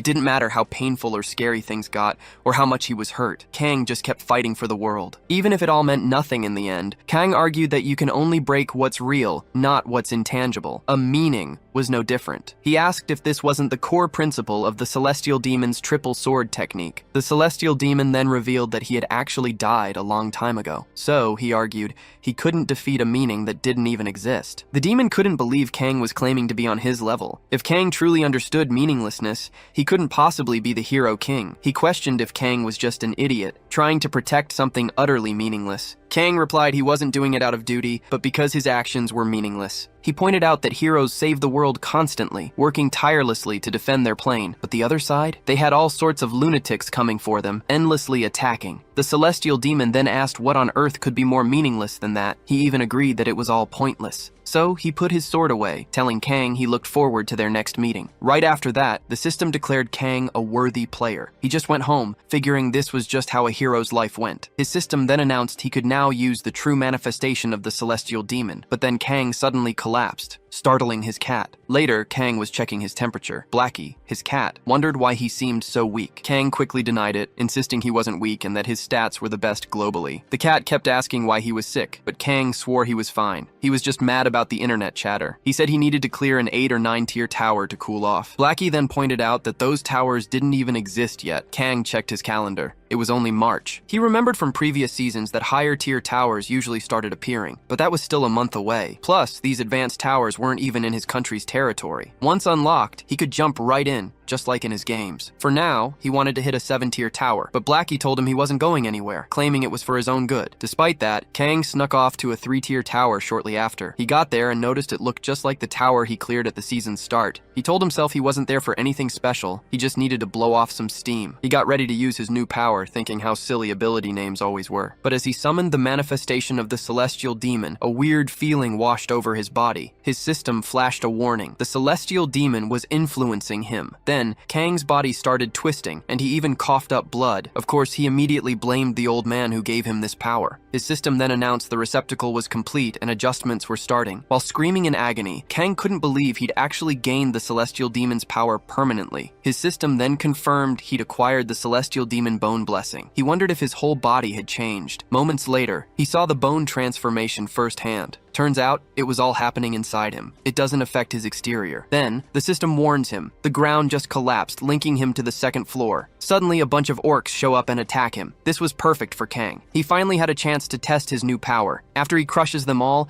he notices a third basic move he didn't have before. He wonders why this move has no name, or why it wasn't part of the original ancient skill. Then it hits him. It's the Void Sword, the same one the Celestial Demon used against him. Now Kang has this power too. He wonders how much of it he can really use. He's about to find out because he spots a gate. He wants to go in once it opens. The synchronization rate is stuck at 1%. His system screams, "A merger with the death-throned monarch, the Sword Monarch, is happening." Kang never saw this coming. The system says the Lord of Penance is trying to stop this ritual. Kang then wonders if the Celestial Demon was a monarch too. He remembers the Celestial Demon saying he searched for the Supreme Fighter, someone who had made him taste defeat. And that was the first time Kang had met a mortal who killed a monarch. Kang quickly connects the dots. Was that why the Celestial Demon acted so strangely? Because Kang killed someone like him? As he processes this, his system warns that several monarchs are secretly watching him. The clown monarch stares with an empty look. Kang is pretty surprised. The clown asks him why he's so serious. Kang just walks through the gate. He thinks these monarchs can be pretty terrifying. Anyway, he's in the boss room now. Time to face the big guy. The boss tells Kang to give him an honorable fight, then die. Kang plans to do just that. Well, except for the dying part. With a single hit from his new skill, he shatters the boss into countless pieces. He finally sees the true power of the Celestial Demon. But afterward, a sharp pain hits him. He has no idea why. He wonders if he overdid it with the skill. Kang realizes his body can't handle this ability yet. These different powers are clashing inside him. Suddenly, he hears the Celestial Demon's voice in his head, saying nothing in this world makes sense. He wonders if it's just a memory. Kang decides the power's origin doesn't matter. It's his now. He uses his frozen sword, channeling the Celestial Demon's power, and somehow, he controls it. Kang sighs in relief. He even finds it amusing. Kang gets back to the real world and calls Park. His friend asks what's up. Kang vents, saying he's so mad he might just move to France. Park, confused, asks why he called. Kang clarifies it's nothing big, he just needs a training partner. Park jokes, asking when the National Intelligence Agency started working for the Hero King. Kang quips back, suggesting they rename the agency Hero King & Co. Park doesn't find it funny. Park cuts to the chase, demanding to know the conditions. Kang explains, the others can prepare however they want. He'll only use one ability, the Celestial Demon Manifestation. No secondary decks, no artifacts, no synergy, and Blackie is staying out of this fight completely. Park asks if Kang won't use his Ice Blacksmith or his other usual weapons. Kang replies he's about to equip something right now. Park gets a sudden chill. Then Kang equips it, and everyone is stunned. He's not just holding a new weapon, he's got a whole new look. Manager Park and the others are completely taken aback. As Kang equips the new weapons, acidic drops hit the floor, causing gasps, especially when he takes them up, matching his new appearance. Park sees it all, up close, and asks if this is the power of the Lord of Pestilence. Park tries to talk to Kang but gets no response. The manager starts getting worried. He asks if Kang even passed the exam. Kang finally changes his posture, answering with a firm yes, stating he'd never fail something so simple. Park and the others finally breathe a sigh of relief. Kang's new look had really freaked them out. These swords, called Black Death, are from the Lord of Pestilence and boast incredibly strong attributes. After showing them off, Kang rushes everyone to enter the tower. Kang explains that besides these new weapons and the celestial demon's descent, he has nothing else. Park then makes him promise one thing: no cruel deaths for the boys. Kang agrees, assuring him he'll go easy. Inside, Kang walks to the middle of the arena, ready for battle. He announces that once the fireworks launch, the fight begins. They can attack whenever they're ready. He trusts the Assassin's Department is skilled enough to make this worthwhile. Immediately, they charge. But Kang doesn't stand still. He retaliates, dropping several opponents instantly. Some of them are tougher than usual, but Kang keeps them at bay. Manager Park spots a chance, attacking from a distance while Kang is busy. But Kang isn't that distracted. He sees his friend moving high above. Park unleashes his Heart Crusher, but Kang just laughs it off, saying he won't fall for that old trick. But Park grins confidently, then vanishes. Suddenly, a barrage of canes rockets towards Kang. He barely manages to dodge the deadly projectiles. But hold on, those canes weren't just projectiles. Strong wires actually connected them, letting other assassins walk across the air. Kang's impressed by the tactic, but he instantly counterattacks. This is Charlotte's web, and whoever's behind it is a genius, because next the webs snatch up floor plates, sending them flying. Kang realizes his enemies are closing in. Dark spikes erupt from the ground, so he leaps into the air. He still doesn't know who's controlling this crazy web, so he decides to find the source. Suddenly, he spots a girl. It's Haya, their best disciple. She doesn't back down from the Hero King, though. She challenges him, asking if he's seriously going to fight her all by himself. Kang readies his new daggers. From a distance, he unleashes their power, creating a massive energy blast that rips through his opponents. He explains that his twin daggers double their effect. Kang strides through the air, even taking a moment to admire his handiwork. Down on the ground, everyone's out cold, even Manager Park. Park is stunned, genuinely thinking he was about to die. Kang suggests they call off the training. His friend readily agrees, admitting they can't continue. He points out Kang completely wrecked the place, then asks if Kang has ever considered world domination. Kang just wants to know why the sudden topic change. Park claims that, in his opinion, the first Hero King could totally do it since no one could ever match him, but Kang cuts him off, insisting they need to leave fast. Once outside, Park gets the others' attention. After all, they're only down because they passed out from the defeat. Park tells Kang he can always count on them if he ever needs to sharpen his skills again. Just then, Kang's system goes off. The alternative history tower is calling him, and not just that. Lieutenant General Kilgore is asking for his help. Kang remembers their last encounter, a live broadcast fight. He finds it pretty shameful that Kilgore is asking him for help. Still, he figures if he refuses and a tower break happens, things would be way worse. Kang declares he's ready for action. His friend asks if he really has to leave right this second. Kang confirms, saying he's heading straight for the United States. Park isn't thrilled about Kang just taking off, wondering what's really going on, but Kang ignores it, heading straight for the tower. He finds Kilgore, who looks incredibly anxious. Kang walks up, asking since when Kilgore got so interested in the tower's inner world. Kilgore jumps, shocked to see Kang there. He wonders how Kang even showed up, positive this tower isn't linked to South Korea. Kang immediately calls him out, asking how he can deny begging for help. Kilgore quickly fires back, insisting he'd never ask for help from someone like Kang. Kang instantly realizes his monarch tricked him. He admits his mistake, apologizing, but then points out that since he's already here, he might as well help Kilgore out. Just then, his system pops up an alert. It says armed fighters, battling enemies of freedom, are looking for an opportunity. Kilgore, softening up, thanks Kang for offering help. He declares that even in a tower world, as someone from a nation built on freedom, forgiveness isn't on the table. He adds that Kang is definitely definitely a good player, and just this once, he'll team up. Kang remarks that in situations like these, Kilgore always cooperates quietly. But Kang also knows the general is truly conflicted by global destruction, and thinks this whole mess could actually be a good thing. He explains that when facing a tyrant, everyone suddenly unites for a common cause. But Kang, who absolutely despises imperialism, brings up that Kilgore once worked alongside a gravedigger outside the tower. Kilgore clearly doesn't appreciate that jab. Kang continues, pointing out that even if Kilgore hated the gravedigger, the fact he joined forces proves Kang genuinely scares the general. He then warns Kilgore, betray him one more time, and there'll be zero forgiveness. With that, the two head off on their mission. The onlookers watch them like they're gods. Kang quickly gets into character as Kilgore demands these new men reveal who they are. Their captain steps forward, introducing himself as Lieutenant Aldo Pitt. He commands a unit called the Bastards, part of the domestic forces of the nation of Kitten from the Free Alliance. Kang, looking around, asks how they ended up here instead of a military camp. Kilgore takes over, asking about the current situation. Aldo explains that the damned Pugsy Empire has completely surrounded their base. Kang just shrugs, saying that was pretty much expected. They're deep in enemy territory, right? So the protagonist glances outside and gets a shock. The enemies aren't necromancers, Aldo quickly explains. Necromancers are usually the top-tier troops, so they always place themselves right in the middle of the action. These guys aren't messing around. Kilgore tells them to let the enemies take their time. His team has one mission: wipe out every single one of them. This goal really hypes up the general. He announces he'll explain the plan to his allies right now. Kilgore declares they'll go out and kill every enemy in their path. He also orders them to show absolutely no mercy. With that, they charge out completely hyped for the fight. The Pugsy Empire's elite squad has the field completely surrounded. The general joins his team, but the men are shocked to see him fighting with just a shield. Kilgore tells them to follow him, promising the shield will protect them all. They follow, shouting about fighting for freedom. The protagonist thinks it feels great to be free, but he just watches Kilgore and the others do all the work. They absolutely massacre the enemy army. From a rooftop, Kang spots something fishy. He goes to investigate and quickly takes down the enemy snipers. On the ground, Kilgore handles the soldiers. He sees Kang giving them air support from above, while he and the others fight below. The protagonist jumps from rooftop to rooftop, clearing out snipers. Then Kilgore comes over to him. He reminds the protagonist that he told him to be ruthless. Kang replies that as long as they're dead, he's happy. But the general disagrees strongly. He says every enemy soldier must suffer. He wants a brutal death for every enemy on the field. This way, any survivors will know exactly who they're up against and terror will spread. The protagonist thinks the general sounds like a movie villain. Suddenly, an enemy air invasion begins. His allies are terrified, but not the general. He declares he'll show them true air power. Kilgore then uses his summoning skills,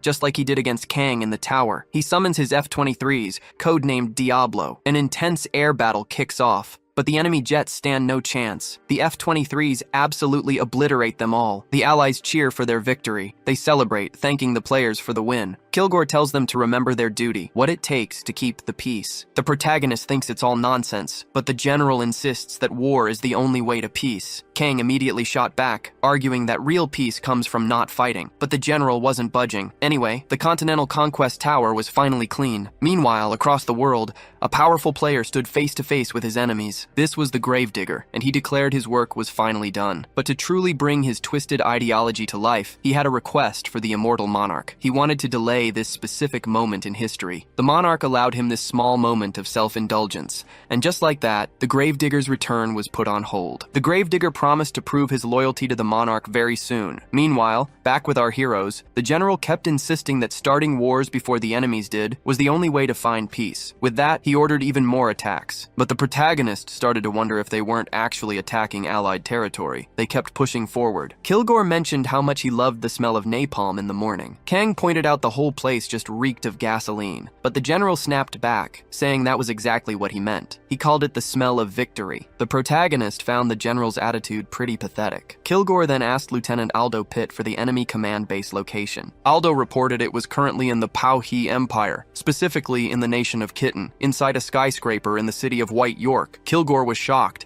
asking if the very heart of the Alliance had become an enemy command base. Aldo confirmed it, adding that even the crest of Liberty had been replaced with their governor honor General's statue. This news sent the general into a furious rage. He declared he would tear down that statue himself. As they tried to advance, they hit a roadblock. The 3rd Occultist Battalion, the Pauhi Empire's elite team, was ready for an ambush. Kang stepped forward, saying he would handle this. Kilgore quickly decided they would take a detour and head straight for the enemy command base. But the necromancers weren't going to let them leave that easily. The protagonist saw the situation and called Blackie to help in the battle. However, the cat refused to devour these zombies, claiming they tasted bland. Kang realized these zombies were actually detainees from a detention center, transformed into undead. Now he understood their teeth gnashing. He wondered aloud why the world had so many madmen. But his cat quickly told Kang he wasn't one to talk. Blackie asked if what the protagonist did was any different from what these people did. Kang tried to argue back, insisting their actions were completely different. Blackie simply stated that humans just made their lives more complicated. Kang eventually agreed that humans were indeed different. Anyway, he decided to take on the zombies by himself. He charged into battle alone. His system pops up an alert. A zombie fungus is now on his weapon. Kang keeps slashing away at the undead. Soon, the zombies he hits suddenly turn on their masters, shooting the very necromancers who summoned them. The cultists try to run, try to hide,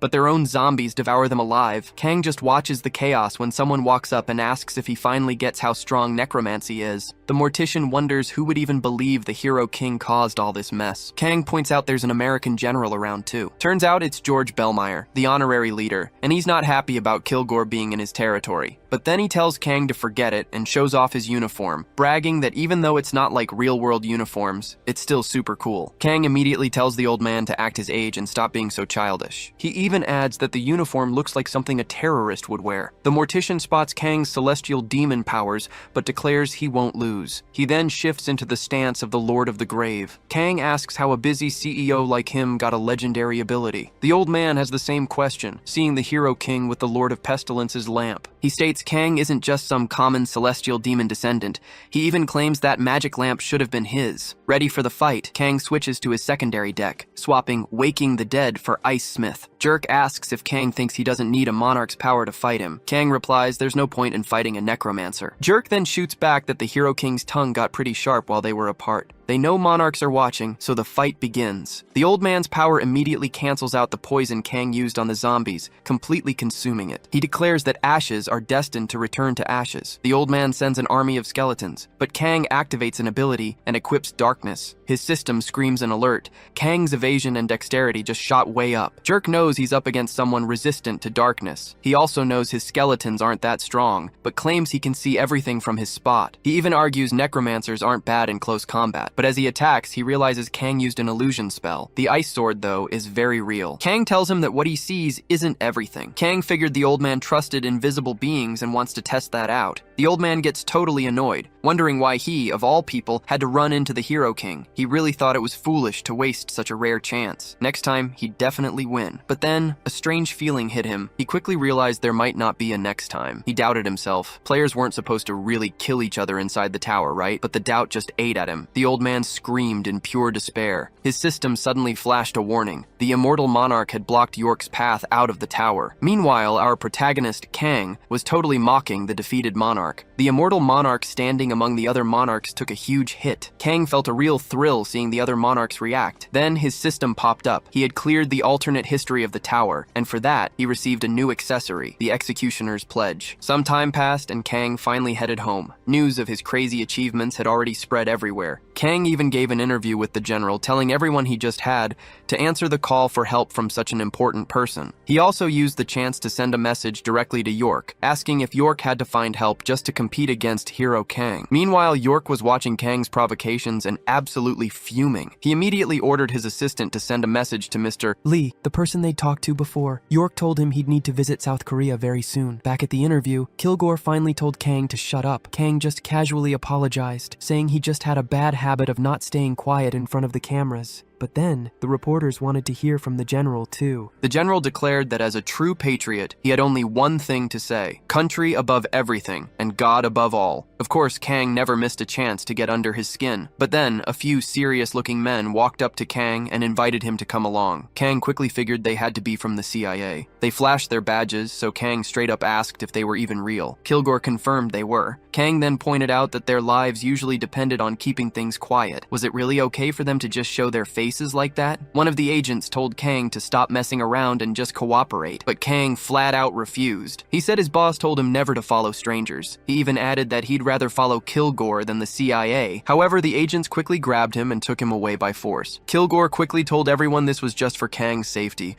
trying to calm down the press, who had seen everything. Pictures of Kang getting captured instantly went viral worldwide. As soon as Park saw it, he immediately told his assistant to track Kang's location. He even tried calling Kang's phone, but couldn't get through. Meanwhile, the agents had taken Kang to a secret CIA safe house in New York City. One of them informed Kang that they were prepping a private VIP jet just for him by tomorrow. Kang wondered if a private jet was really necessary. An agent explained it was already March, and a commercial flight would just put more people at risk of terrorist attacks. Kang then suggested using a tower that leads to Korea, but the agents quickly shot that down, saying they hadn't found any such tower in the US. They did find one that connected to North Korea, though. That was definitely off limits. It could start a full-blown war. Kang asked for some time to sleep until his flight, but the moment he closed his eyes, the agents completely freaked out. Kang immediately wanted to know what the problem was. This time, one agent explained that something strange was going on with this whole situation. Headquarters had even approved releasing the information to Kang. Then, the agent handed over the details for Kang to see for himself. Kang clutched his phone, horrified by what he saw. The scene looked straight out of a horror movie. The agent explained that it happened in East Harlem, just 3 kilometers away, about 4 hours after Kang cleared his last tower. Kang then examined the card left at the crime scene. He instantly knew the face collector had appeared again, but Kang couldn't help but wonder why now and why here of all places. He figured this was a direct attack, a deliberate provocation. Then, he stood up, instantly making the agents nervous. Kang declared he was going to teach this guy a lesson. He told the agents not to just stand there. They needed to show him the location, especially since the great CIA apparently found this psychopath's whereabouts so quickly. Meanwhile, in the heart of the Big Apple, the killer known as the Face Collector was doing what he did best. The Mirror Monarch thanked him for his work. With that, the psychopath took on the face of a woman. He received a new order. The time had come, and he couldn't make any mistakes. Soon after, he confirmed to someone codenamed M that he understood. The Mirror Monarch then encouraged the player, telling him he could become anything he wanted, even the legendary King Hero. This made Kang start analyzing the true powers of the Abyss. He knew some players in the Abyss, also called the Rankless Kingdom, deliberately avoided using equipment or skill cards. They even hid their names on the leaderboards. These players were known as Abyss Powers. They could be intelligence agents from various countries needing to hide their identities,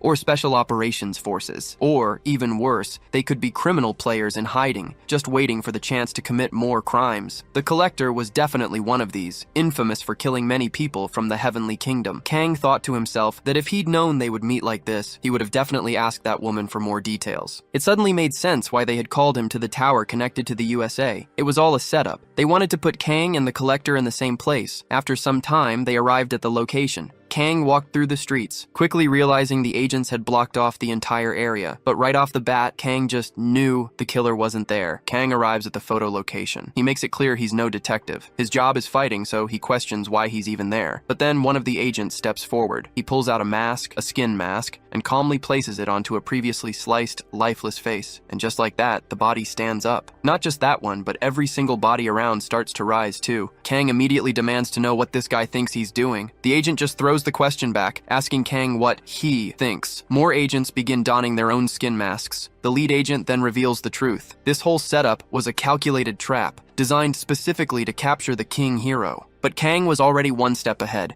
He'd pretty much expected something like this all along. He starts getting ready for a massive fight, declaring that the King Hero's real specialty is actually walking straight into a trap. With that, he drew his dual weapons and charged at the enemies. The transformed individuals started to close in on Kang. He readied his weapon to defend himself. He swiftly slices one of the foes. Then, with a swift move, he plants a kick right on another attacker's chin. But another foe swings a sword, and he blocks it with his arm. Everyone in the room starts talking at once, asking if he didn't think that ability was super strong. This shocks Kang, his eyes widening as he sees them all acting like identical zombies. He puts a hand on his hip, cracks a smile, and declares it's more like something truly bizarre. Then a voice from the back of the room says that, as expected, he isn't that strong, and M is the only one who recognizes him. Our protagonist demands to know who this M is. Is he the boss of the secret organization, the one formed by powers from the Abyss? The voice confirms it, adding that even without their their leader, they've already taken down countless celestial realm players, just like him. Kang pulls out a dagger, admitting that taking down this enemy might be a bit of a hassle. Just then, one of his opponents snaps their fingers. The entire environment starts to shift magically. The voice tells him not to worry. Now they're in a completely different place. It looks like a coliseum or something similar. Kang immediately recognizes it as a barrier ability, one that creates a subspace. With a look of disgust, he mutters that it seems the face collector truly planned this whole thing out. The enemies charge at him, but our guy stays cool. He can't believe the face collector actually planned to take out the Hero King. He spins around, blocking every incoming attack with instantly formed ice shields, and he starts blasting away at them with a pistol. Kang remarks that the world is practically ending,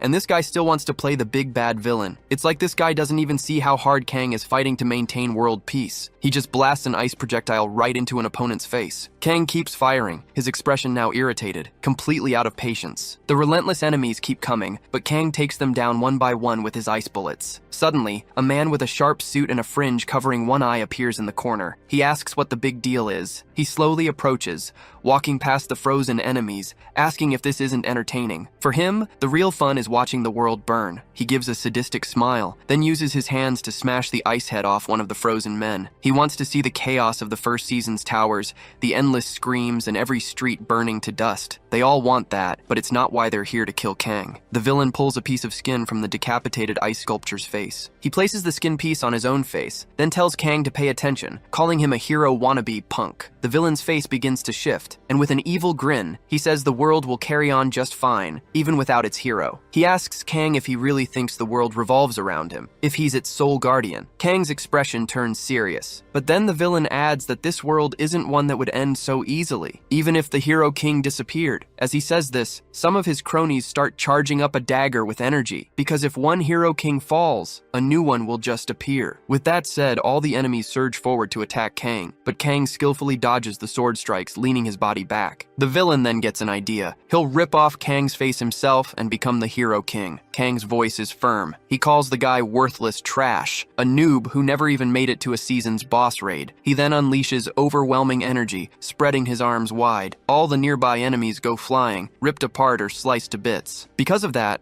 Kang thinks the guy shouldn't talk with such arrogance and conviction. The opponent counters that he only skipped the raid because there's no reward at the end of the season. In his opinion, only idiots participate in that crap. Kang tells him if he thinks the world would be fine without him, then it's time for Kang to drop some facts on him. A fact about the Hero King is this: there's only one in the entire universe, and he's standing right here. As he charges a blue energy ball in his hand, he states a fact about Earth. Then, he hurls this energy at the enemy. He finishes by saying the Earth revolves around him. So, the conclusion is clear. The day Kang ends will also be the day the planet ends. After the protagonist's strike, the villain is partially frozen. He starts cursing at Kang. Now the protagonist slowly approaches his opponent's frozen body. He then reveals a fact about this psychopathic maniac. Compared to Kang, the guy is nothing. Kang's hands are frozen into a spear shape, and he wears a sadistic look. Kang then uses this icy spear to strike his opponent right in the abdomen, piercing through him. The guy forgot his place, just because a stupid nickname like Abyss Power went to his head. But our boy has a strong opinion about the Abyss. He believes it's empty, with no power whatsoever in that wasteland. But to Kang's surprise, the enemy's body, which he just defeated, shatters into countless shards of flying glass. Kang's eyes widen at the sight. He then spots a silhouette at the back of the Colosseum. It's the enemy, now possessing a girl with long pink hair. He declares he won't hide his power anymore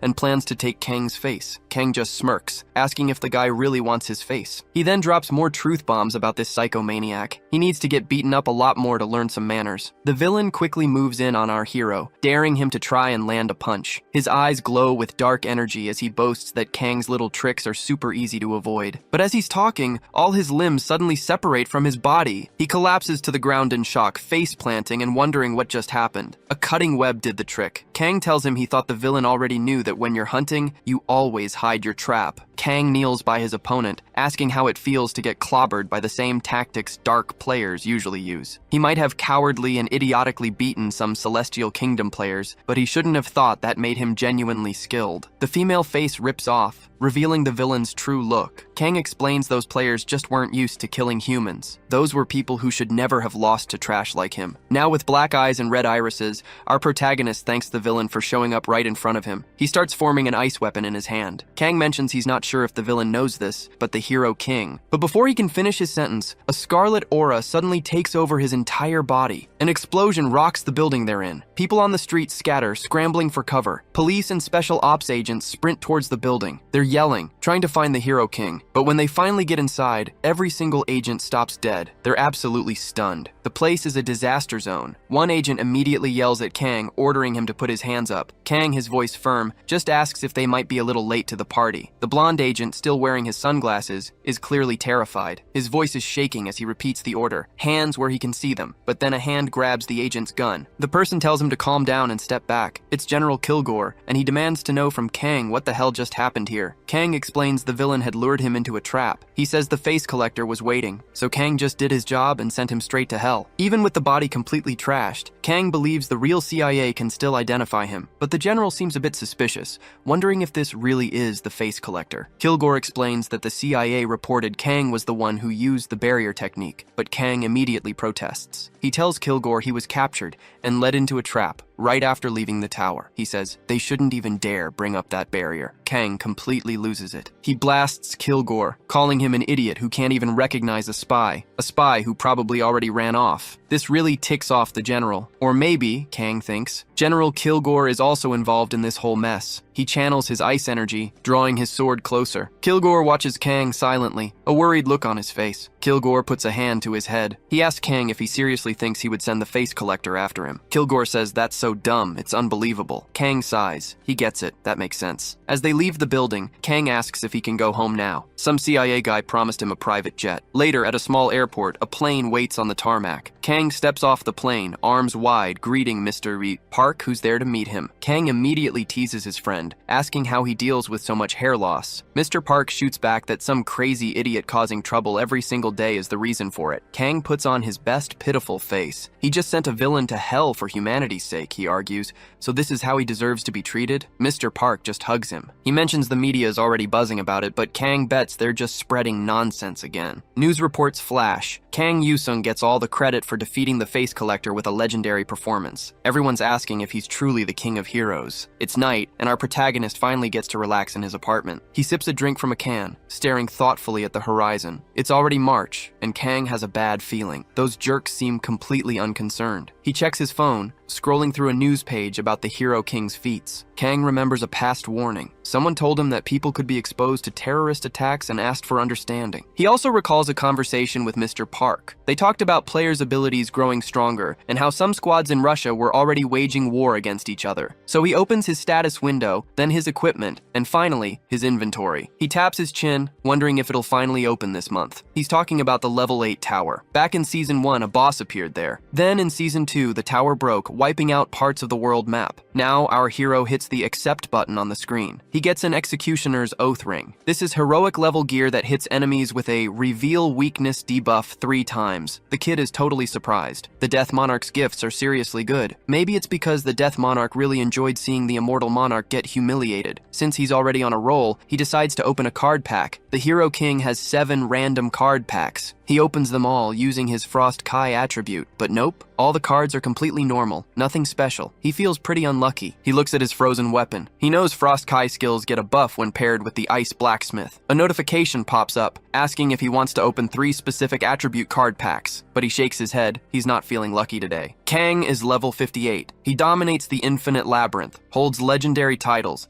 and wields a deck of assassin skills. He's an unstoppable force in Season 6. The kid scratches his chin, checking the info. He spots 5 stacks of Assassination Warning 1 from his amulet, plus 3 oaths. And with that reveal weakness debuff on top, he'd have a seriously respectable full stack. 2 days fly by, and now we're looking at a player forum. A drawing pops up. a hooded man, 2 spears, and masks. This guy shows up in level 3 to 5 towers, and get this, he cries before he kills. Other comments are all about this crying villain, with users arguing and slinging insults like any typical internet forum. Total chaos. The man with glasses scrolls through his phone. He can't believe the Hero King would actually be in this chat, but guess what? It totally is him. Still, he decides whoever's posting all these comments clearly has way too much free time on their hands. He glances back at the forum. He'll track down these trolls and deal with them no matter what. Next, he opens a new tab, this one about the association. People are ripping into the association workers, calling them useless and demanding they get fired. This really gets him heated. Out on the streets, people are living their normal lives, but suddenly, something grabs everyone's attention. Even a couple about to share an embrace stops dead, stunned by what they see. Men in suits start moving through the area. Onlookers wonder why the Reaper is showing up now. A stylish blonde man declares he's heading into the tower to fight. He tells the others to be ready to capture him the moment he steps out. This elegant man is leader Lee Si-hyuk, the Reaper himself. He has a serious expression, wondering how that jerk dares to break the rules in his city. He keeps his word and storms into the arena tower. He asks the hooded figure if he's the villain causing trouble for all the rookies. The crybaby villain replies that the Reaper took his sweet time showing up. He then adds his robe was so hot he had to cover it in ice. Lee Si-hyuk is completely shocked. He recognizes that voice instantly. He can't believe the villain could actually be him. The figure then sheds his black robe, revealing metallic blue frozen armor. He declares that they never gave the Hero King the respect he deserved. Since everyone loves all this crying so much,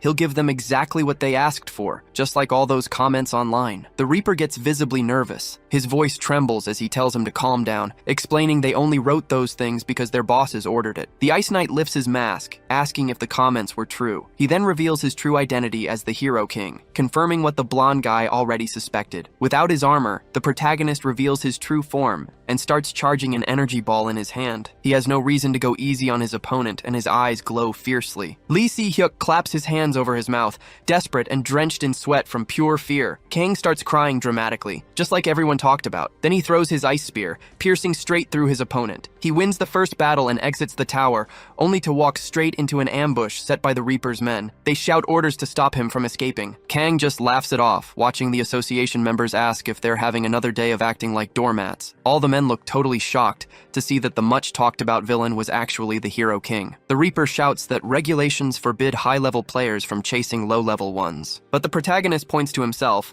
asking if every player in the world isn't low-level compared to him. He pouts, saying it's not fair because he wants to join the arena too. All the men in suits stare at the guy with judgmental looks. He asks if he's committed a crime or if he should just sit around twiddling his thumbs waiting. He crosses his arms, annoyed, and adds that the association isn't the law, so their rules don't apply to him. If the Reaper has a problem with that, he should try to stop him. But the blonde guy backs down, unable to even look the Hero King in the eye. His companions are completely baffled. So Kang turns his back on the men, declaring he'll go after everyone who called him a crybaby and give them a good beating. Kang gives the men in suits a sarcastic, mysterious side eye. He tells them everyone will soon see how incompetent the AJC truly is, because he doesn't give a damn about their penalty points. One of the suit-wearing guys grinds his teeth in pure rage, but he knows there's nothing he can really do. Then one of them starts to speak, and Kang turns back to listen. The guy with the bowl cut admits that he was the one posting all those crybaby comments on the forums. He puffs out his chest, gathering what little courage he has, and dares the Hero King to come after him first. His boldness inspires the others. They start shaking, but then also admit they posted comments on the forums. One of them screams that he even said Kang was begging for milk and that the crybaby king was totally worthless. The Reaper slowly stands up, cursing his companions. Together, they declare that today the Reapers will team up to stop this crybaby villain. Kang looks at their stubborn determination with disdain and simply asks if they're having fun. They head into the arena tower. Night falls, and before long, they're already coming back out. Kang waves goodbye to his opponents, thanking them for the points. He tells them he'll put those new skill cards they gave him to good use. Back home, Kang checks his notifications. He mentions that the card he just won will let him finally complete his second deck. But as he's reviewing his decks and cards, something suddenly interrupts him. He starts getting teleports right to the throne of the end. The surprised boy yells out in shock. He floats through an endless galaxy of stars, his body feeling light. Then he reaches a place with a strange energy and starts to descend. The area is super dark, lit only by an aura of energy surrounding him. But soon, the true nature of the place reveals itself. He is standing amidst a group of hooded figures, and they welcome him. The boy gulps. He realizes he has arrived at the throne of the end, the place where all 999 monarchs gather. With a serious look, he asks the monarchs why they summoned him. A golden light flares in front of our hero, surprising him. From the light, a hooded man in golden robes appears, telling him that as the game's monarchs, they want to apologize. The masked man then extends a hand to him. Kang just smiles, telling them there is so much they should apologize for, he has lost count. The monarch explains that when Kang fought player Gyork, he had already completed that tower. Kang only stayed in that world because he got a temporary blessing that allowed him to remain. Kang listens intently and asks for more details about this situation. The monarch explains that this blessing happened because all the monarchs agreed. They desperately wanted to watch the duel. However, that monarch interrupted the fight and took the Undertaker out. The other monarchs were furious about this, and that immortal monarch faced heavy criticism for spoiling all the fun. At the trial, he claimed Kang's sword nullified the rule against killing players inside a tower. He even suggested Kang might have killed someone. The monarch stated his actions were to uphold the rules, but the Hero King defended himself, insisting he would never kill a player inside a tower. However, the man shot back, saying the chances of that happening weren't zero. This surprised Kang. After all, our protagonist had earned the title of Monarch Slayer for a reason. Worried, Kang then asked about the decision made at their meeting. Out of 999 monarchs, 995 ruled the immortal monarch innocent. Kang scratched his head, wondering why he was even there if everything was already settled. The hooded figure explained the problem. One superior monarch had found the immortal monarch guilty. Because of this, the immortal monarch faced severe punishment for his crime, so he had to face the consequences of his actions. And Kang would also receive an opportunity for compensation. The hooded man gave our protagonist a sinister look. Kang then asked if this opportunity was the compensation they mentioned. As he answered, a golden glow filled the room. The man told Kang that everything happening in the game, as always, was because of him. Suddenly, the Hero King was teleported to the immortal monarch's tower. This place had a special condition. If you died inside, you'd only be sent outside. Apprehensive, Kang realized he hadn't managed to change his build settings. If this compensation meant a raid on this tower, he was in big trouble. But then he noticed there was no raid at all. Annoyed, Kang threw up his arms and yelled, asking what he was supposed to do now. But a voice called out to him. Surprised, he looked behind him, trying to find where the voice came from. The voice insisted it was down below. Kang crouched but saw no one. The voice called out again. The boy's a bit wary, but the voice asks if he's a player. He confirms it. That voice tells him it's seen countless players come and die here. So, he should know this place is seriously dangerous. Then it offers to help him. But our hero is already on guard, instantly gripping his ice sword. An ice blast erupts, sending a skeleton head flying. The voice screams, asking if he's trying to rip its head clean off. Kang grabs the head in his hand, wondering if a talking skull isn't a bit too super cliche for an RPG. That makes the skull burst out laughing. It grins, welcoming him to this world where death just doesn't stick. But the boy gets confused. If he can't die, then how does he ever get back to the outside world after a defeat? The skull explains that technically, you do die. But no matter how many times it happens, everyone always revives at midnight. And for the skull itself, it always revives with its head buried in the sand. To Kang, that makes absolutely no sense. This whole situation is thanks to the local ruler, the great immortal emperor. He offered this entire world as a sacrifice. To become a monarch, you have to sacrifice what you love most. And that's exactly what he did. He loved his empire more than anything. So, an endless curse fell upon this world, making death impossible. Kang thinks the emperor just loved his own life most of all. But instead of debating that, he decides he wants to talk about the rewards he can find around here. If that's what he wants, the skull advises him to hit up the imperial palace. It's loaded with treasures. Plus, there aren't any guards, since no one bothers with those rewards anymore. Kang spots a time-worn castle in the distance. An army of skeletons is marching closer. He asks what's going on. The skull replies that these are just friends here to make things less boring. It even adds that it was a pleasure to meet Kang. But our hero sees this as a massive experience farm. So, he calls his companion Darky, and they both charge straight into the enemy. The battle rages, and Kang keeps earning experience. He levels up super fast. It's like a walk in the park for Kang. He's calmly having a blast, racking up all those battle gains. But then the sky starts to darken. He looks up. On this battlefield, now littered with bones, the boy realizes it's almost midnight. All the skeletons he just defeated start to vanish. Then, like magic, they all reappear. They're grouped up again,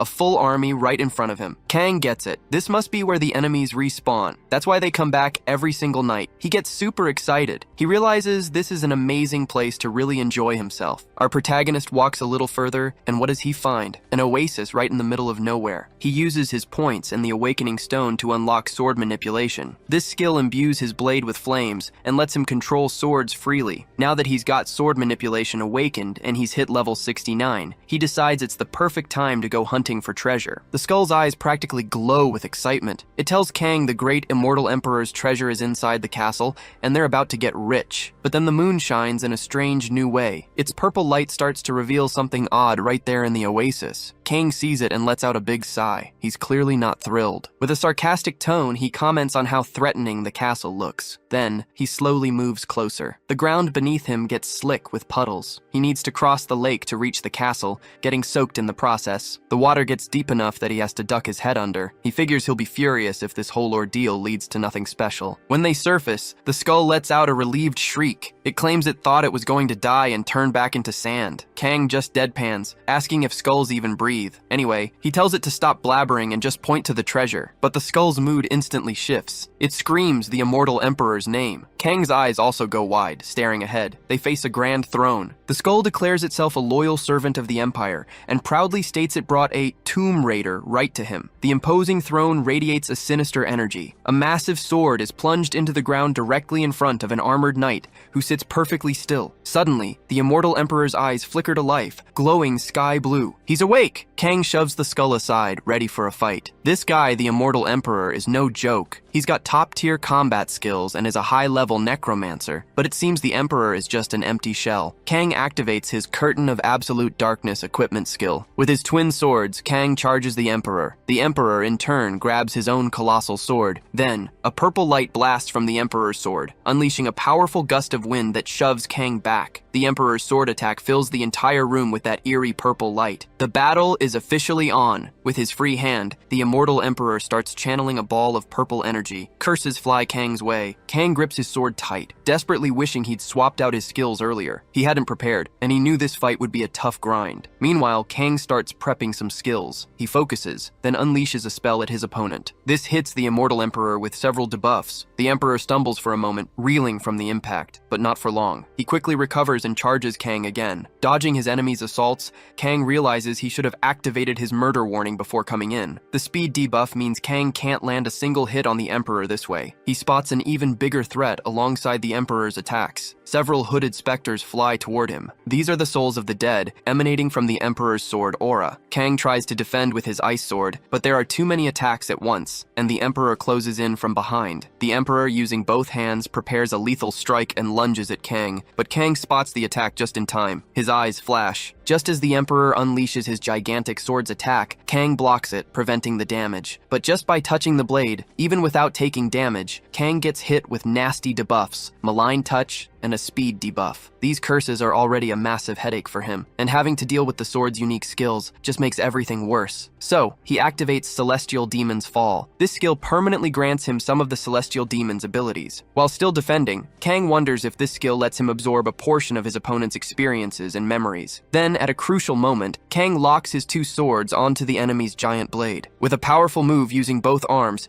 he shoves the Emperor backward with incredible force. Now, with his eyes glowing and an aura shimmering from his swords, Kang looks much more confident. He starts seeing scenes from a past era flash through his mind. A young boy training with an enormous sword. These are the memories of the great immortal Emperor himself, transferred to Kang during their intense fight. But the Emperor gives no quarter. He instantly prepares another strike, raising his massive sword again. Kang already sees that exact same attack in the memories he just absorbed. His precious skill is working just as he hoped. With a confident smirk, Kang now has even more tools to dominate this fight. Every time he clashes blades with a strong opponent, he can dissect and absorb all their techniques. Defending and countering has become much easier for Kang. He even asks his opponent what his next move will be. He's already learned all the Emperor's attack patterns by now. The Emperor reels from the push. Kang flies in, readying a deadly attack. His sword streaks across the opponent, glowing blue, but the enemy's blade lands a hit on him too. Both crash to the ground instantly. The knight's heavy armor makes a thunderous impact. Kang watches the battle's aftermath with pride. The body struck by his sword begins to disintegrate. Kang hangs suspended, sword in hand, above the defeated opponent, but his sword's frozen blade shatters. He crashes down, both feet landing directly on the enemy's head. This applies the death mark keyword to the opponent, finally completing his mission. He hits the opponent with the weakness revelation debuff 5 times, reaching its limit. But the immortal Emperor's body starts to float, emitting a dark energy. A man with long white hair and a beard stares at his hands, declaring he doesn't want to die, but a young woman gently covers him with a cloth. She tells him not to worry, promising that if he does as she says, not even death can touch him. Kang witnesses the entire scene and recognizes that voice, but that's not important right now. He regains his composure and starts charging energy in his hand. The Emperor's face appears from behind his shattered mask. It's a skeleton! Kang decides to finish this quickly. He's making sure the Emperor can't ever revive again, but a suffocating, desperate voice echoes,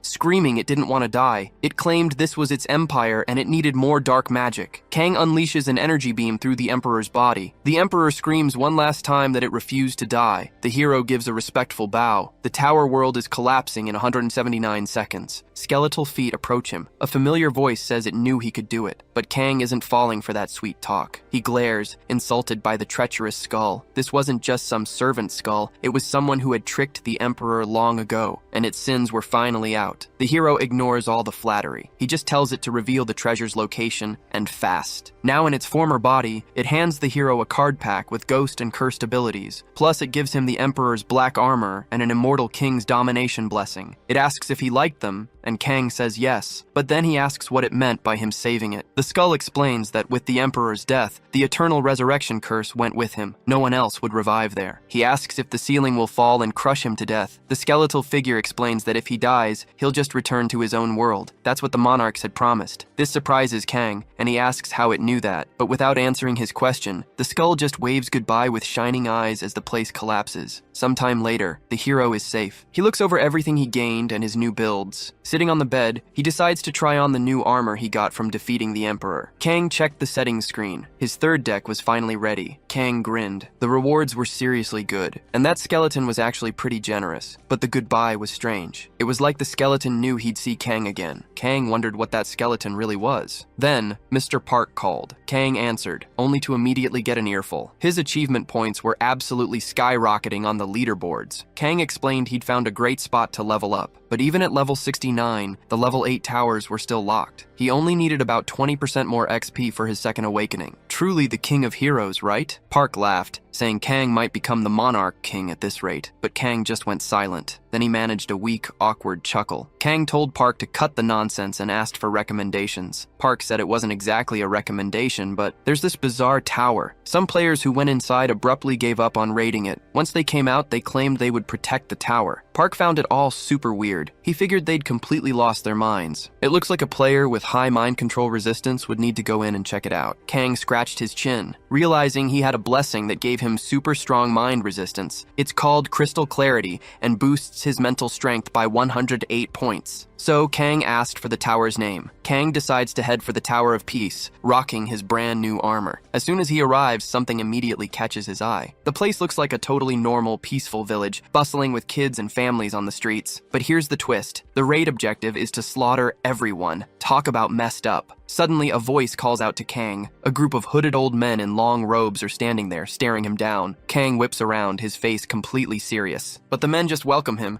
and Kang even notes how peaceful the place seems. The bearded old man keeps his serious expression, but agrees with Kang. Then he tells Kang that he must be there on the monarch's orders to kill them all. Kang doesn't even flinch at the old man's words. He gears up, putting on his full armor, helmet included. Then he asks what they'd do if he had come with that objective. The old man explains that no one there can stop him. The village is full of the elderly, children, and widows with their kids. Suddenly, the peaceful villagers start gathering, begging Kang to spare them. People drop to their knees all around him. Even a young woman cradling a tiny baby kneels and pleads for mercy. Kang tightens his grip on his twin swords, just watching them all beg. Kang realizes this isn't just any tower world, it's a level 7 tower, which means it's incredibly tough. He asks them why the monarchs want their lives sacrificed. The elder explains that evil gods don't need reasons to crush them. It's like stepping on a spider, you just do it. Our hero looks suspicious. He steps closer, stating that monarchs, especially gods, must have better things to do. With a serious look, Kang tells them to cut the analogies and games. They won't work. The elder bows, asking if it truly has to come to this. Kang's voice is firm as he says yes. Kang charges forward, his sword drawn. He yells that he also has a world to protect. The elder blocks his strike with a surge of magic. The elder's true identity is revealed, a fallen angel. Kang already suspected he was in disguise. Kang asks if they really know the Light Monarch's temperament. He'd never let the Light Protectors off the hook after they betrayed him. The angels yell back, claiming the Light Monarch ordered them to kill innocent humans. Our protagonist questions if they're defying orders to protect these people. The angels confirm his suspicion. expression. Kang fixes his gaze on the angel in the center, asking if he's the leader. The angel remains silent. With a grave expression, Kang just stares the angel down. Kang isn't under any mind control. His skill protects him. His sight, hearing, and smell are all perfectly normal, so it's not an illusion either. He grips his sword tight and points it straight at the angels. The boy is confused. If helping the Monarch of Light commit a massacre is a tough level 7, he wonders how hard it would be to side with these guys. Then an angel breaks the silence. It asks Kang if he actually thinks his actions, serving as a puppet for the monarchs, are justified. He takes off his helmet, calmly closes his eyes, and simply says no. The watching angels are completely taken aback by his attitude. The woman with the baby in her arms begs him to spare the angels and children, even offering the rest of their people as a sacrifice instead. But the protagonist hangs his head and says sometimes, you just have to pick the lesser evil. The angel gets furious and yells, asking if Kang is really ready to sacrifice their world just to save his own. The boy raises his arms and says from his point of view,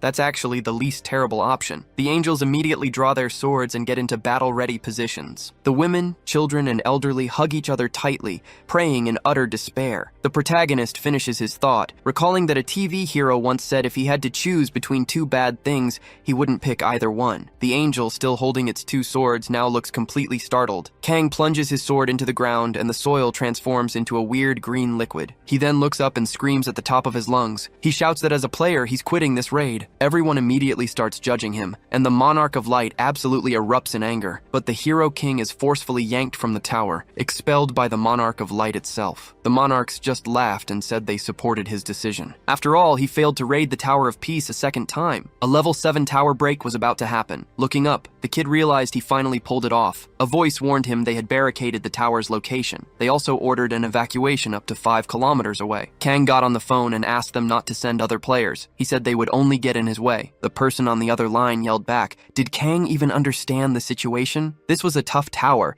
and he hadn't even gone through his second awakening. But Kang shot back that he had faced monsters and ended wars. He'd killed all kinds of things inside towers. Mr. Park, exasperated, then asked why he didn't kill everyone inside the tower he just left. Kang just smiled, unsure how to answer. He simply agreed with Mr. Park. The kid looked down, a worried frown on his face. He wondered why he couldn't kill them. He told himself he should have just killed them all at once. Park told him the situation had spiraled far beyond what he could handle anyway. Then Mr. Park hung up, leaving a tense silence. Kang geared up in his armor, putting away his phone. He felt the atmosphere shift around him. The tower break was about to begin. An angel appeared, sword in hand, as several more soared across the horizon. The countdown started. Our protagonist summoned his 2 swords from the ground. The angels chanted their mantra. The enemy would pay for their sins through light. Several of them surged toward the hero. Kang watched his enemies approach. He wondered if 5 kilometers would really be enough. The game monarch gives the light monarch a serious warning, then conjures a barrier for a fair fight. The light protector faction can't leave the area until Kang Yusung is dead, so our hero activates a temporary Shadow Wings buff. It affects him and any entities he summons. Now he's rocking heavy armor and wings. He says it gives him an old man vibe, but he takes flight and summons his army of the dead. An epic battle erupts between angels and armed skeletons, filling the sky with their clash. Meanwhile, our hero faces one of the angels from that army in a fierce sword fight. This will be a tough challenge for our fearless protagonist. The battle rages on. Many bodies already litter the ground. Our protagonist holds his swords firmly, showing his perseverance. His eyes glow. He radiates confidence. The angel fighting him refuses to give up and attacks again. Then another angel nearby decides to join the fray. Now our hero has to deal with 2 powerful angels at once. The boy thrusts his sword into the ground,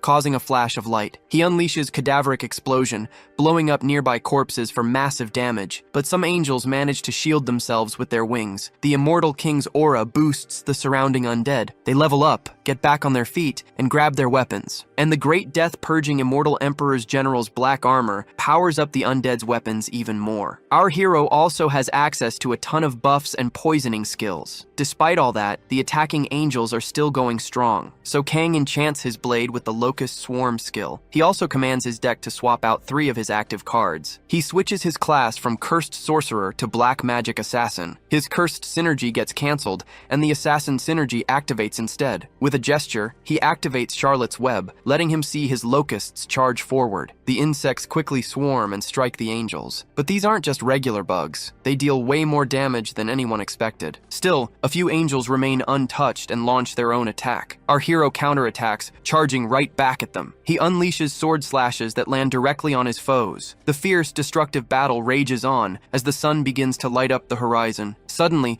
the monarch's barrier shatters into countless pieces. Kang wipes out all his enemies, his buffs vanish, and he stops the tower from breaking. Plus, our hero hits level 70. The moment the battle ends, reporters rush in, clamoring to speak with our hero. He watches the chaotic crowd charging right at him, but with a wave of his hand, he starts summoning his loyal companion, Darky. He hops onto Darky. The persistent reporters demand to know why he abandoned the raid. They also ask if he was confident he could stop the tower from breaking by himself. With a friendly smile, the young hero says he'll explain, but first, they need to calm down. But the men ignore his request. They swarm him, asking if he quit the raid on his own accord. Keeping his voice calm, he confirms it was on purpose. This shocks everyone around him. They finally fall silent. A man from the back of the crowd asks if he's essentially confessing to allowing a terrorist attack. Kang dismounts Darky, asking how that could possibly be considered terrorism. The man who asked the question is from SciPio, the International Player Police Organization. They came because they thought now was the perfect time. They're also known as player killers. Our protagonist says he understands that without any context, it looks like he's completely lost his mind. But he tells them not to worry, because despite everything, that hasn't happened yet. He offers a gentle smile. The protagonist explains that when he first entered the tower, the mission was to kill everyone, even the weak ones. If they didn't believe him, they could ask the residents there. So he found a more peaceful way to handle it. And again, he told them if they doubted his words, they could ask the players who tried before and gave up. A man from the crowd asked if he didn't think he was being irresponsible, considering the massive potential damage. Kang sighed and shot back that he prevented the tower from breaking without a single death. In his view, that's a player's duty, to protect their world. But the crowd started arguing there was no guarantee the world inside the tower was even real. With a sarcastic tone, he asked them, even if it was real, did they truly think this world was more important than the tower world? He wondered if he should just follow orders and sleep soundly, knowing he'd killed every innocent in that place, including the children who lived there and everyone else who couldn't even defend themselves. Another man asked if he was saying he'd conquer the world just to save his conscience. He shot back that he simply assessed the situation and saved both worlds because it seemed possible. And if that guy was so bothered about a few park trees, he could send the bill to his manager. To wrap things up, he recommended that for all their problems and fears, they should all go see a psychologist because he had nothing to do with it. The sinister man from the back started talking again about the protagonist's moral conflict. He claimed it could one day lead to the destruction of the world, but Kang just laughed at that. He then said he thought they had a much bigger conflict on their hands, so he asked why he should save the world. The man then claimed Kang's actions were childish and that holding the world hostage was ridiculous, but Kang just mocked what he said. Still smiling, Kang asked how a low-rank player could ever understand a true challenger. He shed his heavy armor, stretched his arms out, and told them to just end things peacefully. The CIPO agents exchanged glances the moment the kid made his move. They then swiftly moved through the civilian crowd. Some of them rushed Kang. One woman even pulled out a hairpin to use as a weapon. They yelled that in the name of international player law for causing a tower breach, player Kang was... But before they could finish, Mr. Park suddenly appeared and yanked our protagonist into a portal. In the blink of an eye, he and the kid vanished into the sky, leaving everyone absolutely speechless. They quickly reappeared, far from the chaotic crowd. A voice declared that before any international law, they would take custody of player Kang, and that national law must be applied first. Then a barrier of sharp thorns materialized, stopping the CIPO agents cold. So, despite everything, our hero still ended up in handcuffs. With a calm expression, Kang explained that a villain always stays positive, even when they are getting arrested. He added that it is always the henchmen or gang members who get caught, and they always have an escape plan ready. The driver told him to stay put until Mr. Park showed up. Meanwhile, the monarchs started chiming in, showering our protagonist with countless blessings. Mr. Park pulls up in the car. He tells them to get out of there fast before he loses any more hair. Looking back, the driver points out that statistically, Mr. Park is already at the age where hair loss happens naturally, stress or no stress. Kang just smiles, admitting he might be a little to blame for the hair situation. Mr. Park quickly replies, saying he's actually happy. Why? Because Kang prevented the tower from breaking, and without any major damage. Our protagonist then asks how long until the level 8 towers open. Mr. Park is annoyed by the sudden change of subject, but he answers anyway, explaining they'll open based on player strength. And our hero? He looks like he just got an idea. He realizes he didn't know for sure before the season started, but now it just hit him. Suddenly, a notification screen pops up for everyone inside the car. Not just them, but for anyone and everyone nearby too. It looks like our protagonist's efforts just unlocked level 8 towers and above way ahead of schedule. And with that, the chance to keep world peace just got a whole lot closer. Meanwhile, a man grips his mug, his hand trembling like crazy. He's in the infinite labyrinth, seeing a new update. Level 13, 14, 15, and 16 towers are now active. Everyone must protect the world from threats nobody has ever seen before.